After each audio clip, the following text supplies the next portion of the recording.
everyone, and welcome to Twin Takes. We have a first guest of the series, Parker Wissman. We know each other because we're both brothers of Phi Mu Alpha, fraternity at USF. If you want to introduce yourself real quick. Yeah, so like Christian said, my name is Parker Wissman, and we are fraternity brothers. I'm a fraternity brother with Eric too, just at a different chapter. I am a criminology student in my third year of USF, and my goal in life is to become a law enforcement officer, hopefully somewhere in Hillsborough County. Currently a fry cook at Burger 21. Yeah, so that's me. Yeah, and one of the main reasons, well, not one of the main reasons, but one of the reasons I wanted to have you on is when we started talking to each other and getting to know each other, I didn't know that many conservatives, or especially Trump supporters, which I think you can call you can call me one of those. One of those. But anyway, I had a lot of misconceptions about what really were conservative ideals and what conservatives really thought. I mean, not all conservatives, obviously. But I wanted to at least touch on at the beginning some of those misconceptions. So just like kind of outline it, like I mentioned a couple of times before, I was like a diehard leftist Democrat all the way.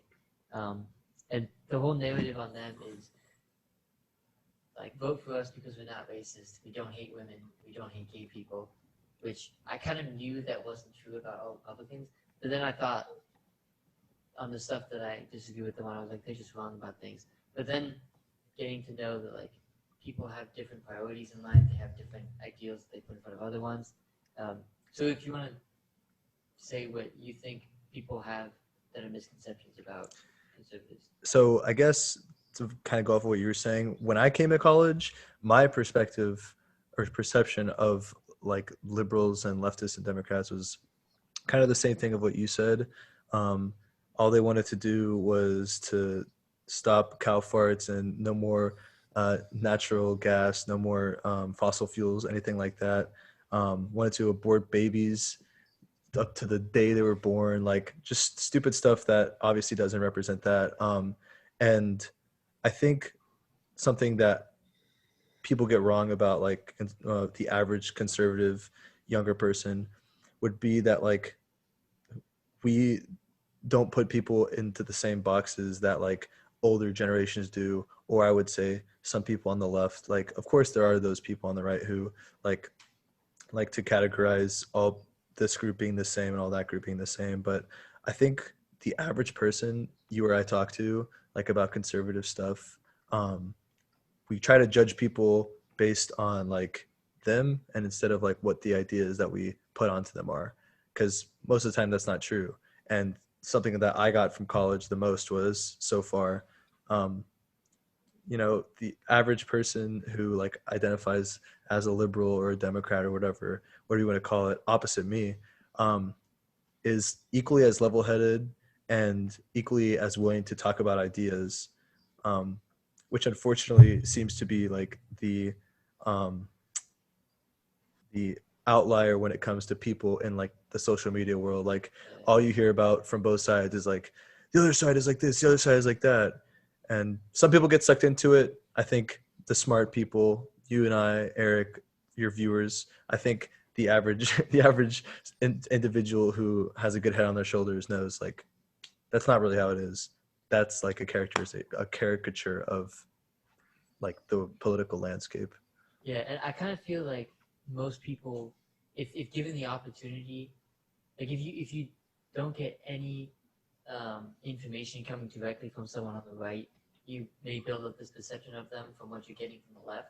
But then when I think most people are rational, when they actually sit down with someone who's a conservative, who grew up in a rural area, who like has this upbringing, these different perspectives, you can easily see what leads someone to have certain beliefs over others, or vote for a certain person over other people.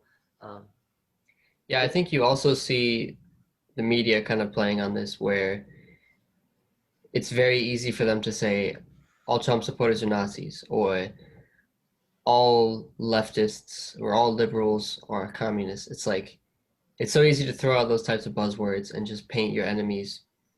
Really, they shouldn't be your enemies. They're just people with different ideas, but to paint your enemies as bad as possible so that your average day person will just be like, oh, they're all like the same. I'm just gonna not talk to them and extricate them from society because they're not worth it or whatever. So yeah, I'd say you see the media really playing into this. Definitely. It almost seems like to me, whenever I talk to someone or hear someone talk that isn't attached to like an institution, like a media institution or a political party, or they're running for something, they're like, yeah, not all Republicans want to like outlaw immigration, and not all Democrats want to abort 9-month fetuses. Yeah. And both parties are kind of a little messed up, and like it seems like most people, like I said, most people are rational. B, it seems like most of them realize the situation, that like things are more gray than they need to be. But it's just like you were saying, when people are talking on the media, like politicians or the other media, they're so easy to just like paint a third of the country or half the country with one broad brush, because when I'm always surprised when I like meet someone who is so far on the other side from me, who actually wants to start having a conversation with me, and I tell them that I don't want to throw homosexuals off of a bridge, or I don't want to like start a war over oil in the Middle East. Like their minds, and that's obviously like kind of a joking way to put my conservative values. It always blows their mind, and I'm like, why does that blow your mind? It never shocks me when somebody on the left is like, yeah, I'm only this much pro-choice, or yeah, there's some things on my side that I can criticize.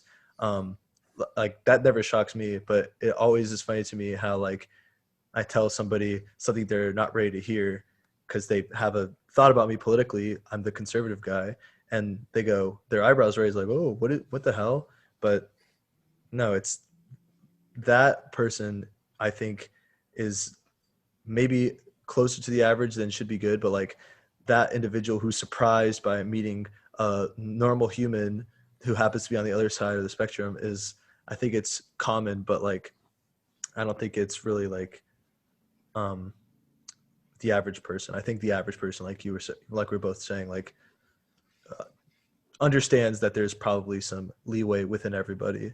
And yeah, Eric, what you were saying about the media, like unfortunately, that is, I truly do believe, a big reason why us three think a lot is like the media has a huge role to play when it comes to like informing the public, obviously, but the way they go about doing it in the political world is just so polarizing and so jarring to us because we don't see it that way. Like they're trying to fool people who either already do see it that way or are like, and I was one of those people. Exactly. Yeah. Like, I don't know if it was like gullibleness or just like your thoughts were forming or like you already kind of thought that way. But I mean that for the average person. Like, I personally could never, I don't feel like I would ever be fooled at this age by some like media companies now. Well, So I think part of it, so a lot of the times you have people on mainstream media be kind of referred to as like the experts or like the authorities on topics or whatever, and like they don't necessarily earn that title. You know, it's just kind of like, oh, these guys know what's happening with the economy, these guys know what's happening with public policy, even though it's like, okay, what did this person do their entire life? Like, you know, there's that aspect of it. But something that I think it's a real disservice that this has been historically labeled as like an alt-right view or something, but you hear how people are like, oh, don't trust the media, like the media is lying to you. When I was a lot younger, I was like, oh, these are just people who don't live in reality and they're just like believing whatever they want, conspiracy theories, and they're just, you know, everything else is a lie. But the way you kind of figure it out, it's like, even if you watch something on the left or if you watch something on the right or just consume media from any side of the spectrum, if it's only from that one side, they're lying to you, like almost like it's not out like it's not so much they're outright lying, but they're leaving out half of the story, which is not giving you the full information. Which, one of my hottest takes is I think most media in general, but particularly news media, is just straight up propaganda.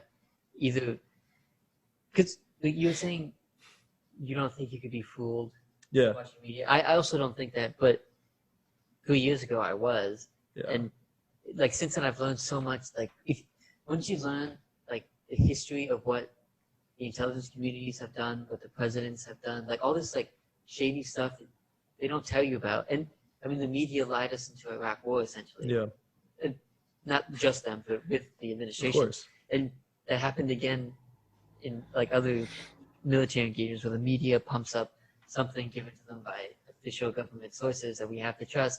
See, and there's no excusing it because they're either in cahoots with these people who are making shit up about Iraq or whatever the issue may be, or they're falling for misinformation, which you should not be doing as a journalist. So either way, yeah, like or they have business interests. Like back before, it was like the 5 corporations now that own the majority of the media landscape. One of them was GE before it got bought by some other thing, but they were doing media, but they were also manufacturing weapons that were being sold to the U.S. government to go use to bomb brown people. Like, which I don't know.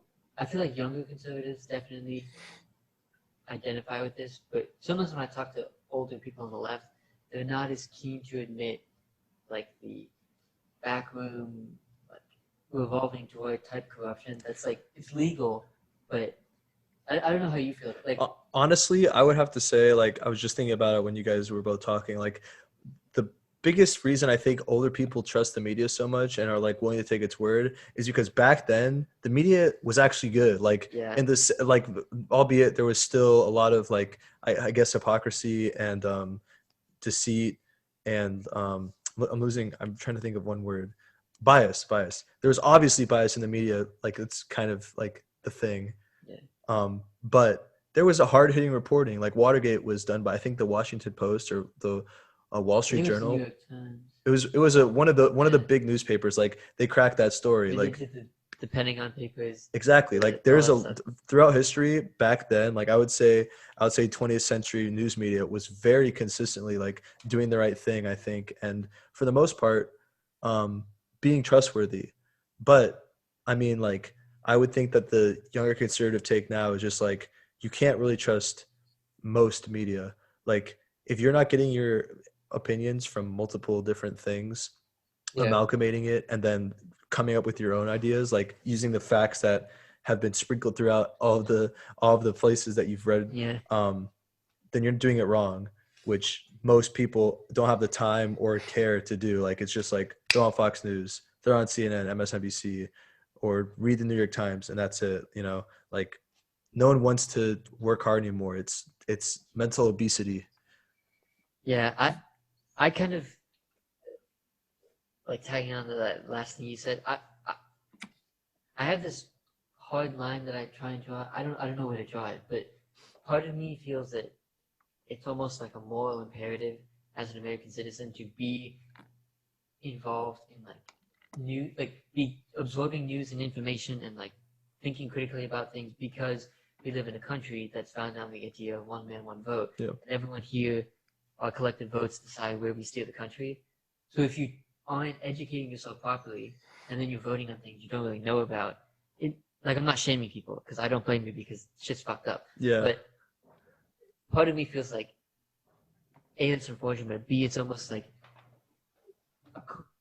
it's like a calling to be well informed and like what am I trying to say? Like, Do your part. yeah, and like I'm fine with people like checking out of politics and news because on a day-to-day basis, what's going on in your life is more important to you than what's going on in Washington D.C. or in Israel or in Saudi Arabia or whatever. Anyone with politics, most of it's just nonsense nowadays. But if we can fix the system, then I think it's like important for people to stay informed and all that. Yeah. See, this is why I think like there are some people who just find political things and cultural, social things interesting, and like foreign policies. Like there are some people who just find it interesting, so they'll seek out the information.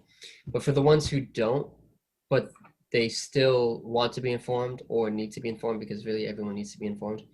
Like you were saying, like voting on things, you have to actually understand what you're voting on. the media, if it did its job properly, would provide those people with the information they need to make an informed decision without having to do 8 hours of research every day. Like Mm-hmm. this is like during a presidential election, for example, Democratic nominee, Republican nominee. These are their actual policy proposals. Looking at it from left and right, like this is what they say. We think this is good. Or not even we think this is our opinion on it. Just this is what he said he's going to do. This is what it means in practice. This is what this guy said he was going to do. This is what it means in practice. Just that type of journalism, so that those people can get informed just by reading a little article or watching a short 2-minute video on each candidate, just like some main points, as opposed to, oh, this person is great at all of these things and we're not going to mention any of the bad stuff they did, but their opponent's going to mention all the bad stuff they did. And it's not conducive to being informed. I have a question for you guys. I don't know if you guys have ever pondered this idea. Do you guys think everyone should vote? Or everyone should be able to vote? Are we excluding like the minors that Of vote course. now? Do you think the rule should just be 18? You go first. I think there are people who Watch what you say. I think there are people who shouldn't be able to vote because they're idiots. But at the same time, I think you have to give everyone the option, because if you don't, like I would rather stand behind the principle of everyone deserves a vote. Everyone deserves to, make that decision for themselves. Exactly. But at the same time, I know that there are some people who are not going to put any thought into it, or just, like their vote's wasted essentially. Yeah. I would say that's like my stance is like, of course, like the system we have now is, I think, perfect. But in an alternate universe, like, do we let like truly stupid people vote? Well, so on one of our episodes where I was talking about Socrates, in one of his things, was talking about the inefficiency of direct democracy, which is like, and with them, like it would be one person, one vote for everything. You wouldn't elect representatives; you would like vote on legislation. I mean, it wasn't everyone because they had slaves and whatnot, but he did this like extended dialogue explaining how in a democracy you have people who are uneducated voting on things, and they'll vote for demagogues and vote on like false information. But for me, I don't even know. There's like no way you can really find out if people have enough knowledge to vote on things in the first place. So you can't even really. I don't think, maybe with like AI in the future you can like figure out and draw a line somewhere. But like both, I think the ideal of letting everyone vote, just like when it comes to like a universal basic income, I like it because it applies to everyone. It's not like cutting lines anywhere, and it's like, as an American citizen, you have this right to vote. Yeah. And you'd be at a case of $1,000 a month.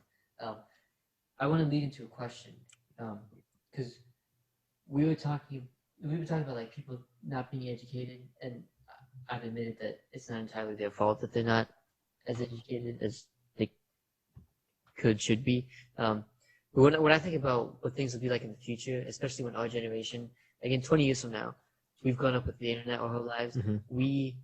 One of the things I think was a big push for Andrew Yang's campaign is you had he was like the tech candidate. A lot of his supporters were tech savvy to an extent, and most of them, like, he outlined a bunch of policies with like specific goals, research to back it up, things that have worked in the past. And he had like over 100 policies on a website. And most of the supporters that I ran into or interacted with online, they were pretty knowledgeable about the policy. And I think if you give people information, like they're interested in policy, they're interested in the nitpicky side of things. But it's that the media has been like giving people junk content and like not talking about like what is really in these bills that they're passing and what they're actually running on and all this stuff. So I feel like in the future, when our generation is like running things, it might not be uncommon to like have substance, just like most people really understand the nuance of policy, because we've also had like this explosion of the ability to, like podcasting, for example, like on Joe Rogan, you can have someone we always bring up Joe Rogan, it's kind of funny at this point, but he's just a good example because he's popular, but he can sit down one-on-one with an expert in the field, and millions of people can get in that intimate conversation where the magic happens. So what do you think? Because we kind of had a conversation a little bit about this when you were talking about like the personality side of candidates you think might not be going back after Trump. Yeah. So like, what do you think the main changes are going to be in like 10, 20 years when we're adults? Regarding what? Like just politics? Like elections, politics. Well, yeah, like you were just alluding to, I don't think that we are ever going to see a president who is like a Barack Obama type or like even a Ronald Reagan type. Like I think those are two statesmen in the recent past you can point to, or even George H.W. Or George W., the older one. I don't think that we'll ever see candidates like that again, just because Trump has kind of broken the glass ceiling of like, not that he was your average American, but like an average personality, an average type of person can become president. Because in my opinion, and I like a lot of my friends don't agree with this, I think Donald Trump was like just an average guy. The only difference between him and me and you guys, in my opinion, was his wealth. I think there are millions of Donald Trumps in the world who are just like boisterous, kind of rude, like not PC, very crude, and like they just joke a lot, and like they sometimes have simple ideas, but like they're strong-willed and like kind of forceful with their words. I think that type of person is now able to be president. I don't think I personally don't see an issue with I don't want to call Trump a layperson, but like he's just like a normal guy. Like he doesn't know shit about like foreign policy and stuff. Like he doesn't know. Like he might have an idea that he knows, but he doesn't. Like he like at least before becoming president, he didn't know shit about any of that. And like he goes to the office being that guy, and like now he's a little bit educated on it, and he has to be that guy and also like broker a deal with North Korea. Like I think that's kind of amazing. So that's one way.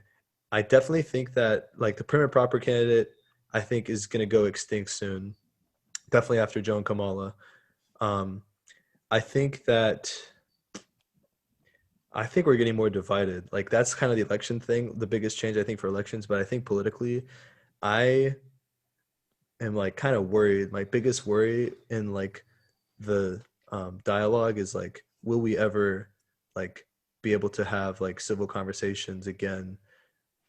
Obviously we're an exception to the rule, and it's mainly in that public square where you see like people fighting instead of like communicating with each other. Yeah, and it's not we're not being allowed to like reduce tensions like us like society wide, because I mean the media is inflaming things, politicians are inflaming things because inflammatory language gets them more votes, because now especially that media is divided, they're appealing to the extremes on the left and the extremes on the right to primary. So like, Eric, have you seen that one bill that they're trying to pass right now, which would bar any and all Trump related things that have to do with the federal government? Like no statues of Trump, no, you couldn't even name a park bench after Trump, no roads or anything. Have you seen that? It's a bill? I think the House is trying to pass a bill right now. No, it's like no something for hate act, no homage for hate or something. I don't really remember what it's called. Have you seen that? No. What do you guys think of that? I'll tell you what, it's for optics and it's acting, and it's just them saying, okay, so like, yeah, I see a parallel between this and like not everyone, but people getting mad about Trader Jose's. Trader Joe's? No, like so they have like differently named products based off like they'll have Chinese things. It's like, what is it? Something Ming. And Trader Jose's was like a beer or something. And people were like, oh, this is racist. You need to get rid of it. Thankfully, Trader Joe's was like, no, people think our product names are funny. We're going to keep it. We don't think it's racist. But I see the same type of thing where it's like, or people trying to take down statues of Abraham Lincoln and George Washington. And it's like, you guys are worried about this when like, yeah, people in our own country like the the criminal justice system, prisons, private prisons, all that. Not even to talk about other countries. Like you have an actual military coup in Myanmar. You have the Uyghurs in China, like everything that's going on with them. And meanwhile, people in America are talking about funnily named beers and statues of former presidents. Yeah, like It's the same type of thing. It's like, okay, you can't have a park bench named after Trump, but meanwhile, like, where's my $2,000? yeah, Like, come on, like, what the fuck are you if, doing? If we win Georgia, $2,000 checks in the mail next week. Yeah, like, there's bullshit. videos of these people saying this, and this is back to the media. They're not holding their feet to the fire because they're on the same side, you know. Mm-hmm. Like, they should be the ones saying, remember when they told you would get $2,000 checks next week? Yeah, that was what, a month ago now. Like they should be the ones saying that's what they're supposed to be doing. What are they doing? They're so it's like lame duck politics. They're not on our side anymore because now they're in the same cohort as like the political elites and the corporate elites and all those types of people. Yeah. Well, this is why I've said this for a while, but I think it's more and more likely every week that goes by is that like it's just a straight up divide and conquer strategy and get people obsessed about culture war things. Meanwhile, like they're looting the treasury, they're bombing the shit out of so many different countries that like this kind of goes with what we were talking about earlier about like most people on both sides of the political aisle are rational people that want good for their family and the people around them and they don't really wish ill will on anyone. I also feel like the same with most people in other countries, even ones that even Russians. I think most Russians want to go on with their lives and don't really want to invade America or like mess with us. They want to come vacation here. Yeah. Sure. Like most, like, yeah, like that's a good example. Like it's historical. Like our division right now is just like in the Cold War. Like what were we divided over again? I literally actually, I guess communism and capitalism, but like, but why? Like, why? Just let them be them. Like, why can't you just let the two sides in America exist without them being riled up? Like, the biggest thing that I saw last time us three talked, I talked about hypocrisy a lot, and Trump's lawyers playing all the videos of the Democrats and the people in the media saying, you know, you might have to punch someone in the face or like make them feel uncomfortable in the streets. Maxine Waters saying, we're going to go to their houses. Like we're going to restaurants. We're not going to let them, like, they'll never be calm. Like there's plenty more examples, but like, why do we have to be riled up? Why is it popular in the media to have us riled up? Or not in the media, excuse me. Why is it popular in politics to have the sides riled up? When I was actually doing my internship, we had these discussion sessions. It wasn't really a discussion because you just got to talk and then let someone else talk. So there was no response. But one of the topics was like hot take. That wasn't the term. But I said, like, I don't agree with the whole punch a Nazi thing. Like, I don't think you should punch anyone unless they're, like, threatening you or something. Yeah, and, like, I was like, I don't like Antifa, people on the left being allowed to just beat the shit out of people because we think they're racist or we think they're a Nazi. Yeah. And I was, like, the lone person in that room who had that thought. Dude. It's just, like, a bunch of, like, young, soon-to-be Democratic organizers who are all convinced. I don't want to put words in their mouths, but most of them were convinced or seemed convinced that they were completely fine with punching a Nazi or someone you think is a Nazi. Yeah, who's a Nazi? You could probably fit every Nazi in the world right now in this room that we're sitting in. I don't know like, about the world. Hey, come on, you know what I mean? You know what I'm making a point that like this idea that like there's a Klansman around every corner, or there's a Nazi over there, or you know someone who's racist. I saw that headline on like a meme account earlier this week. Like, well, it's not true. They've changed the meaning of the word racism, so to them, it is true because racism means being white in most cases.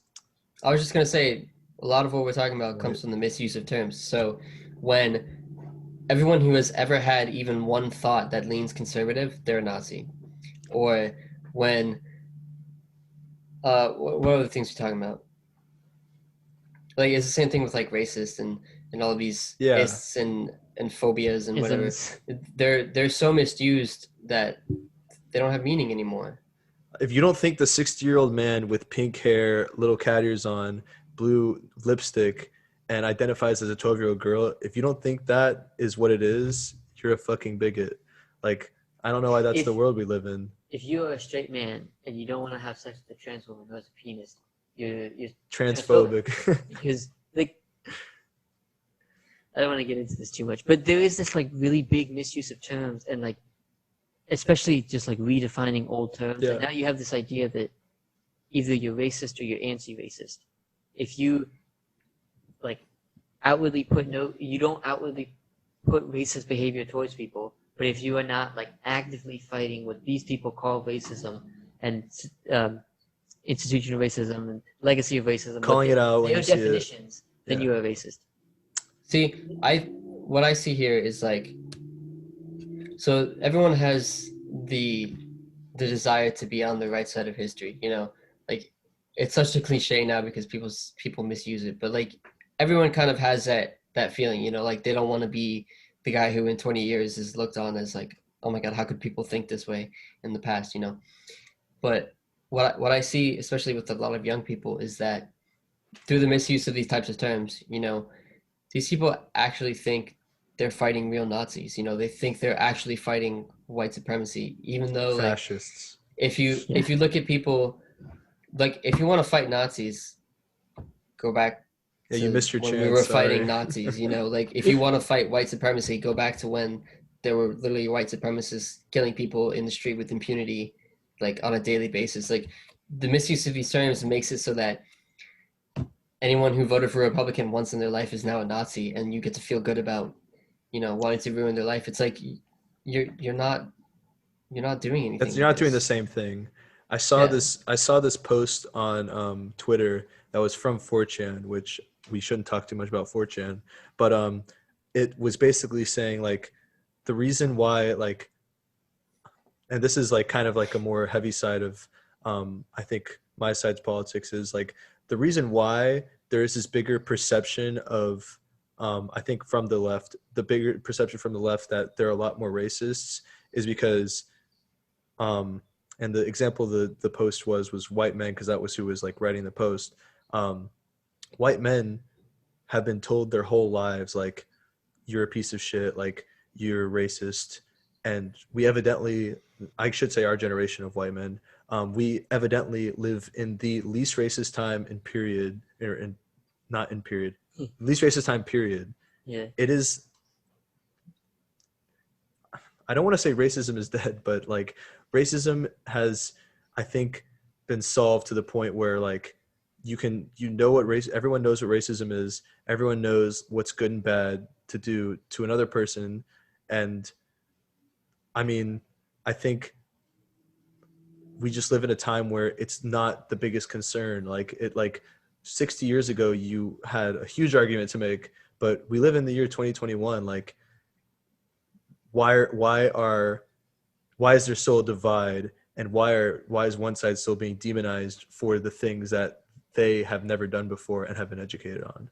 I will say one thing that, just to push back a little, you might agree with this, but like the point that I think they do have is when they talk about systemic or legacy, because there are very clear economic effects when you spend 40 years locking up black people for doing drugs and you don't lock up white people at the same rate or the same numbers, or like discriminatory housing policy. Like those things, when they talk about the effects of those things, I do agree with that. But to say that like this institution is racist because 40, 50, 60 years ago, or even longer, they were racist who enacted certain racist policies against black people and other people of color. To deal with those effects is something I do think we need to do, but it's not blowing up all these institutions and like completely rewriting everything, because burn it down. Yeah. So we're gonna have to close up this section because Eric's gonna have to go, and we're gonna continue on for a bit. But if you want to get final thoughts on what we were just talking about, if you want to go first, Eric. Yeah. So something with this touchy subject that I've heard a lot of more informed people than I am put it really well. People like Thomas Sowell, Glenn Lowry, Shelby Steele, John McWhorter. Are there, like talking about the race stuff, are there instances where people are treated differently based off of their skin color in 2021? Yes. Like in the 21st century, that does exist. Um, are there things on a larger systemic scale, again, that exist that people are treated differently? Like, yes, like, you know, the examples of people who their house is appraised for not that good of a price, and then the same house, no change, appraised, but they switch out the black couple for a white couple. You know, like those types of things do exist. But is it as much of a roadblock in people's way as it was, you know, before the Civil Rights Act or in the couple of decades just after? You know, like there's a very clear difference, and I think you can kind of see this in what people go after now as, you know, like before going after racism was going after racists and actual racist policy. Now it's, you know, tearing down statues of Winston Churchill and presidents and Lincoln who freed the slaves, and just like changing names of high schools. I think one of them was like George Washington Carver High School and like Thomas Jefferson High School. Like just these things where it's like, what is, and I understand that, like, you know, Confederate statues, like you can have that conversation, like that's a conversation that you can have, but is your time better spent working on that, or, you know, helping these black teens without parents and just, or like without father figures to help them out, and they're just kind of, they've grown up around gangs their entire life, so they join a gang and then they like, these kids are getting killed, or like the people who are getting stuck in the cycle of drug addiction, you know, whether it's white or black or whatever it may be. You know, like, why are we spending our time on this type of stuff when, you know, we can help, you know, set up stable households, you know, help people keep stable families and stay in stable families, because like, you know, just like that type of stuff. Like, I feel like we're wasting a lot of our time with semantic things and like, you know, things that at the end of the day don't really matter, when all of that time and effort and money can be spent in things that actually have benefits to people in the real world. 100%. I completely agree. Yeah, that's a really way to put, I think, like a cap to that conversation for us, because it's something I can agree on. Like exactly what you just said, I think is like the average open-minded conservative's opinion. Um, and just like to kind of like put a cap on what I was saying with like the whole perspectives. Go into a conversation with your friends with an open mind. If you want to have a conversation with somebody who you believe to be politically opposing to you, don't go in there with like a preconceived notion about what they think. Go with an open mind. Like that's the way that you have those conversations and actually get something out of them, instead of just making assumptions and having a standoffish interaction, because that's never going to solve any issue you might have with that person. It's just going to ingrain something in your mind before you even have a chance to get to where you're trying to go. Yeah. Open hearts and open minds. Yeah, exactly. And we're back. Anyway, so just to continue on, we mentioned this off screen, but I want to bring it up again. So you saw it was the Biden town hall. He was asked a question about Uyghur Muslims, which you don't know, essentially there's like a million and a half Uyghur Muslims in China that are in work camps / re-education camps / concentration camps, whatever you want to call it. And it's crazy to the point where they block these sections off of Google Earth. And the equivalent of Google Earth in China.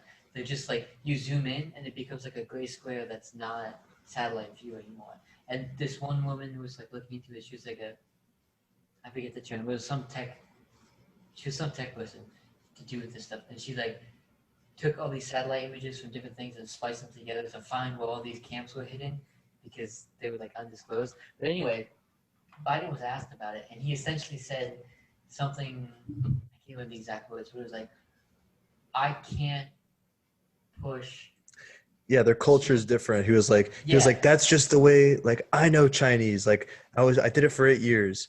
The Chinese, you know, they're just a different culture. Like you can't expect to ask them to do certain things. I think I know where you're going with your question. Like what do I think about it? I have seen it. I have to ask one thing first. Was that post inauguration or pre inauguration? I am pretty sure it was like within the past week. I was a little confused because I'd never heard of a sitting president doing a town hall like that quickly. Yeah. Maybe Trump's done some town halls. I don't, but like it was pretty quick. That's why I'm not quite sure. But you think it was within like in the last week? I feel like it would have been mentioned at the time from the people that I listened to. Because Yeah. they were always mentioning like the Uyghur stuff and the lack of coverage. But I didn't hear about it at all until like a week ago. Okay, so yeah, assuming that it was very recent, dude, I'll preface what I'm about to say with like, I am rooting for Joe Biden. I didn't vote for him. I wish he wasn't the president. I wish Trump was reelected. Same. Yeah. Well, maybe not the last part, but like, I believe in the president, like whoever it is. I was too young to like do anything with Obama until like the last year. Like I don't have an opinion. Obviously George Bush. Like I was born in 2000, so I've only been through 4 presidents. Yeah. But I think my stance will always be like, come on, whoever. So I really want Joe to do well. He hadn't done anything to make me shake my head and say, damn, that's like strike one yet. But that really drew the line for me. Like, I don't appreciate, and I said it last time, I don't appreciate the hypocrisy. I think he's getting a free pass from this, from the mainstream media and from his followers, because they're not going to hear about it. I have disdain for Joe because of that now. Like, it's not his fault that it's not getting covered properly. Like, if he were taking criticism from it and he were getting heat for it, I would feel a little bit better about it. Like, all right, he fucked up. Like, he definitely knows it's a fuck up. Like, that happened to Trump all the time. Like, there weren't situations where he did something and did not think to himself, shouldn't have done that. There's no way. Like, if there was, like, I strongly don't believe so, but like that was like a big thing on the left. Like, Trump just does what he wants and doesn't give a damn. Like, I'm sure he realized he should have done some things. I don't think Joe is going to take anything away from this, or his team, I should say, because it's sliding under the it's under the radar. It's flying under the radar. I think Damn. I keep Don't do that again. to kind of separate a little bit. I think we're not so much in a Biden presidency as we're because it's pretty soon. No. I'm going in a different direction. I mean, like, I don't think he's really in the driver's seat. It's that's what I'm saying. It's pretty soon. Like, sure, he signed 37 executive orders. But I think even during the campaign, I think he wants to be remembered by the American people. He wants to be a good president. He like wants to do right by them. But I think as with most presidents, most decisions are not really coming from his head. He's kind of like being pushed and pulled in certain directions, and he has his personal friendships with people in DC. But on the other side of this coin, from what I know in his past, he has been receptive to public sentiment and opinion, which is why I think it's bad that it's not getting coverage. Because I think if he did get pushback, he would realize this is a bad stance to take. Because We're kind of on a tangent from the main question, but I real quick want to keep going on it. Do you feel like you're a little older than I am, so you might remember a little bit better. Do you feel like we were under an Obama presidency, like in the same way you're saying Joe presidency? I think with Joe it's a little less because even so during the Democratic primary, there were other Democratic candidates at the debates when they were doing questions with the CNN and whatnot. They were making comments on his mental health and his like stamina to be president and bringing up questions, and then as soon as when he got the nomination, all those questions stopped. Yeah. Which was first of all strange because there's clear examples of him not. He wasn't very lucid all the time. Most people that are above the age of 70 are not in their prime anymore. Yeah. Like, should they have like the most stressful job in the world? I think not. But not ageist. So anyway, I think with Obama, he was like a strong authority person, but he went in as kind of a political novice. I'm pretty sure he was a freshman senator at the time. I think that's true. He had served as something like mayor or something for Illinois, or like not Illinois, a place in Illinois. He was involved with politics before, but like not to the level Joe Biden is. Yeah, I know he started out as a community organizer. Yeah. But, I think a clear example I can draw to explain my thoughts is like with the military stuff. He went in not being a military expert at all, was never in the military, not really around it. So he surrounded himself with experts. Those experts, I think, pushed him in the direction of these drone strikes and escalating tensions and invading more countries and just like pursuing what had been U.S. foreign policy for a while before. Because when he ran on and went in like supporting whistleblowers, being against the wars, wanting to pull troops out like completely. But like everybody says that once they get in, they kind of get steered a different direction. I think we're like I think we are not on the same page on like what I mean by like what's the Obama presidency. I think, and maybe this is our like brains politically being different. I don't think it's early enough to say whether like overall the ship is being run by Joe or not, just because it hasn't been enough time. But I think you see it more of like a policy thing, like because I agree with everything you're saying about like presidents and their policies not being 100% theirs, but like do you think Obama was like, what I'm trying to ask is, Trump was clearly covered like every day of the week, like it was always Trump, like he was definitely the president, like we know. Do you think the same thing that's happening to Joe kind of happened with Obama, whereas like this is what a normal presidency is supposed to be? Like you're not supposed to have like 24-hour coverage of the president. Like that's just like not how it normally is. It wasn't like that way with Obama. I think it's not going to be that way with Joe. And the only way that I would say like it's not the Joe Biden show would be like if he was never covered and never shown. Like it would have to be like a month of that to be like, where the hell's Joe? You know, like there's been in the past, there's been presidents like FDR. There's one other very notable president who was like in his last days of office, like he was like, oh, Reagan, like Reagan, FDR, like you couldn't see them because if you saw them, like it was pretty fucked. I think that would be the only way that it wouldn't be the Joe Biden show, in my opinion. Like I do think right now it's like President Biden is steering the ship. I don't think it has so much to do with like clearly he signed these executive orders he's never seen before, and he goes, "All right, what is it? What am I signing?" Like, well, I don't think it's so much that he's just delirious and like being made to do things, but like my point in bringing like the Obama was I think in most presidents, at least I know the past few decades, they're beholden to all these interests that got them elected and they need to make them happy in order to work the system to leave some kind of legacy. Like Obama got Obamacare and I don't know, the Paris Accords, I guess, and the Iran deal maybe, to like remember him by, I guess.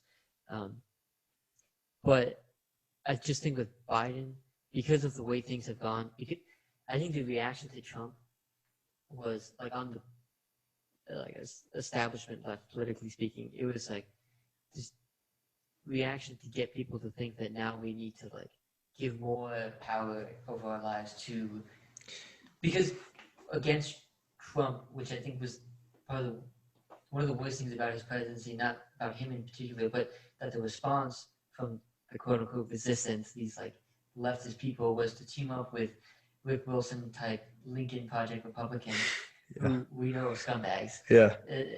And like they just completely forgot all their disagreements about the past 30, 40 years to team up against Trump because apparently he's like the new Hitler and is in the pocket of Russia, even though they weren't even like acting serious about those things.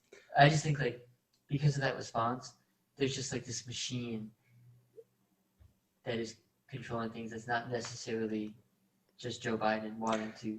I think that machine is going to keep us from hearing about things like him saying that he won't even try to do anything about the Uyghur genocide in China. I think that is the reason why I am so disgusted by it. Like, I was telling you about like a brother of ours, like I know guys who saw that whose reaction was like a lot more like, and should say they're conservative, who saw that and were like way more outraged by it than I was, which is fair because some people haven't gone into this presidency thinking the way I did, maybe similarly, but not exactly. And I think that is fair. Like, just like people went into Trump's presidency and Obama, every president in the history going like, I don't like this guy. Like I don't have his back. Unhealthy, toxic, but like, that's kind of like, oh, that's America. Um, I, it's definitely strike one. That's all I'm trying to say is like, I don't know how many strikes I'm going to end up giving him, but like at least three. And this is definitely one just because like, it's spitting in the face of everyone who pays a little bit of attention. Like you don't have to be super conservative or super liberal, but like if you pay attention and you're relatively moderate, like why the hell is this not a bigger deal? Because we all think it's a big deal. That community of people thinks like, what should we do about it? Like this is going to lead to something. And for the media to pretend and for the administration to pretend like they can just say that stuff and get away with it, and the media to just let them get away with it, like it's annoying to say the least. Yeah, and one of the good things I liked about Trump was, and I didn't know this at the time when he was elected because I wasn't as politically informed as I am now, but he was tough to China to an extent. I don't think he did it in the right way. I don't think he really understood what terrorists were. Yeah. But some things, and even just the rhetoric, because if you ask most people who are like into foreign policy and you ask them like, who's the biggest geopolitical threat to the United States national security or economic security, well-being, China. Like, yeah, it's China. If anyone out there doesn't know, it's China. China is our number one threat. I don't mean the Chinese people. I mean the people. The country, the government of China is the biggest threat to America currently. And fact. It's not North Korea. It's not Mexico. It's China. Yeah, I mean, and there's just so much to unpack. I don't really want to get into it, but it has to do with like their advancements in technology. They're trying to become an economic superpower so that the world comes off the dollar as a reserve currency and uses the Chinese currency so that they can then bully everyone else like we have. Yeah. As long as we're allowed to bully, I want to like, I'd rather us than someone else. Yeah, I trust us. Like we can be the bully. Yeah. We're a benevolent bully. I don't know about that, but I would just rather us than a country who puts millions of people in work camps. And, okay, colonizer. Yes, I'm a colonizer. Actually, my people will colonize. What race? What's your background? Puerto Rican. So Spanish. Nope. Colonizer. Well, nope. I don't want to hear it. There is no natives on Puerto Rico. No. The Tainos. That's made up. You just made it. I'm just kidding. I don't know anything about Puerto Rico. Anyway, Spanish colonizer. Don't try that. Yeah. You're white. Spain is white. Like I don't know why we have to. Yeah. Why do Hispanic people get a pass? Like you're literally Caucasian. I guess there's a point. But what is white anyway? It's just a made-up term. Exactly. I'm German. You're Puerto Rican, but Spanish. All the way back, the Solas were conquistadors. And my people were like stupid Vikings. Yes. Anyway, back to China. Oh, yeah. Anyway, what I was trying to get at was they were like a threat, and there were questions drawn up about Biden's relationship to China. And Hunter Biden's relationship to China, which I definitely want to touch on this because we were just talking about the media, and this was just complete brazen censorship. The New York Post came out with a story about the Hunter Biden laptop, which is being investigated by the FBI. It's an actual thing. The real emails that they uncovered. The Biden campaign at the time, and team now, when asked about it, they didn't deny that they existed. They didn't say anything because if you say, "Oh, these don't exist," when you know that they're real, and then it comes out that they're real, you just caught lying. But if you don't answer, there you go. If you rack your brain. We can keep going on this issue, but if you rack your brain, think about back to when like that was going on. Like I feel like everyone can remember not when exactly it was, but like that time frame. The campaign was silent for 2 weeks. maybe I'll give them like 10 days. They were silent for a long period of time right when that stuff dropped. Like that is all of the evidence, in my opinion, that you need to know like that's real. Besides the fact that there's all this evidence and there's an investigation that has happened on it, like it's a fact. The evidence that I think the average person needs is like look at the reaction from Joe Biden and his team, like silence, air silence. He didn't do anything. Um, Which I don't know if everyone listening it was like aware of the content, but it was basically like emails between Hunter Biden and business people in China and I think Ukraine about setting up deals with the big man, I think was the term they used. They didn't say Joe Biden, but the big man. They used Hunter Biden's name. They used Joe Biden's brother's name, but they referred to Biden as Joe Biden. They referred to somebody as the big man. Yeah, somebody who. Come on, like. Yeah. But anyway, like, right after that. No, actually, after Trump got removed from Twitter, but this is relevant still here. I saw this tweet that I retweeted. It was terms of service is greater than. That's going to be the way of the future is terms of service greater than the Constitution or Bill of Rights. Excuse me, that's what it was. But like, even like when the New York Times or the Washington Post got like the Pentagon Papers or the papers showing the existence of COINTELPRO that led to the Church Committee hearings, they knew that those documents were stolen from an FBI warehouse and that they weren't allowed to have them technically, and they contacted the Bureau before they let out. But they still published the information because as a journalist, you don't like actively seek illegal sources of information. But if information is dropped on your lap and you can put it out there, you put it out there no matter where it came from. WikiLeaks, even if some of the hackers that got some of the documents they put out were Russian, they still put it out there because they felt it was information that needed people to know. Mm-hmm. But the fact that Twitter, which, it's tech and it's not like, some people say it's not that big a deal, but it's still like 70-80% of people get their news from Google or Facebook or on social media online, which if they can just completely censor the story, New York Post was locked out of their account for a few days, and then it just went under the radar and it wasn't brought up. But now we're seeing like he made the comment on Uyghur Muslims, and right before he was inaugurated, there was a Chinese businessman giving a conference who was talking about how the election happened, Joe Biden's going to be president, and we like that because we know how to talk to these kinds of people, referring to like the establishment politicians. We know the language they use to like get the deals we want, because that's another thing that really bothers me about the China stuff, and also bothers me that Joe is kind of soft to them. President Joe Biden. President Biden. Although I didn't say it. But a lot of American businesses, companies that are based in the United States, make concessions for the Chinese Communist Party to, like Facebook, for example. They allow the CCP to censor certain people, to not allow certain types of speech, to let them collect data so they can surveil their citizens, and all this crazy stuff that, I mean, most people probably don't know this is happening, but it's like Facebook, Google, the NFL is doing similar things. Blizzard, that does the game Overwatch, the person who won the game in China, he said, I support the Hong Kong protesters. And the CCP pressured Blizzard to take his award money and the actual trophy he won for winning the championship away from him.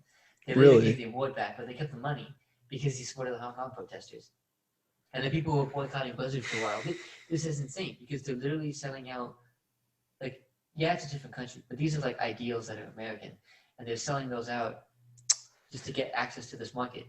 That's a take I haven't really thought about before, actually.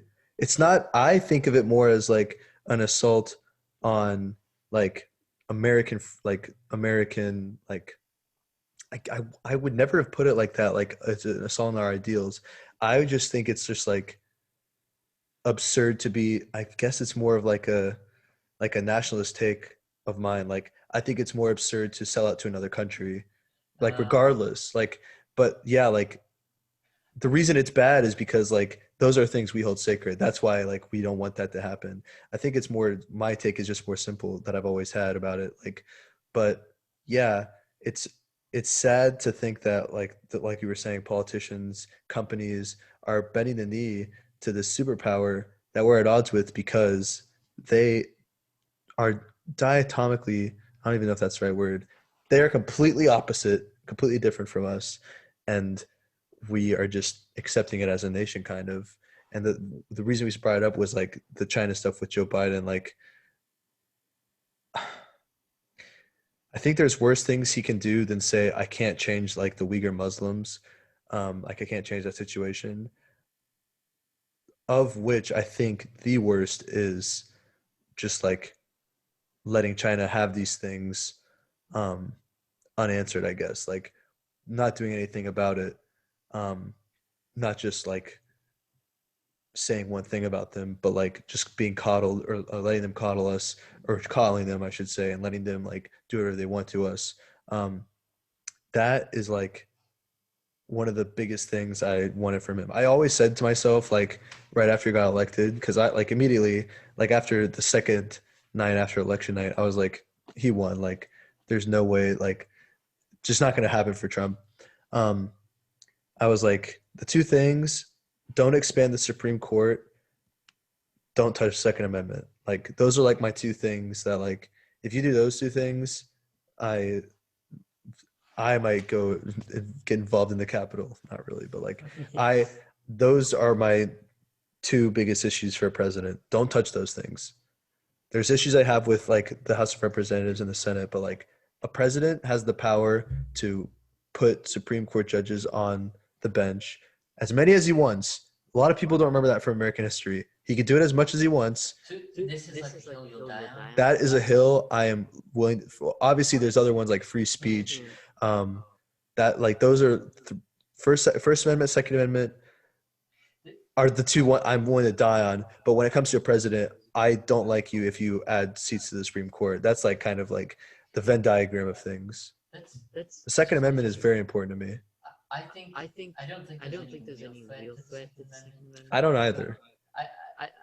I think you might have some states do like a small weapon ban for high capacity magazines or whatever.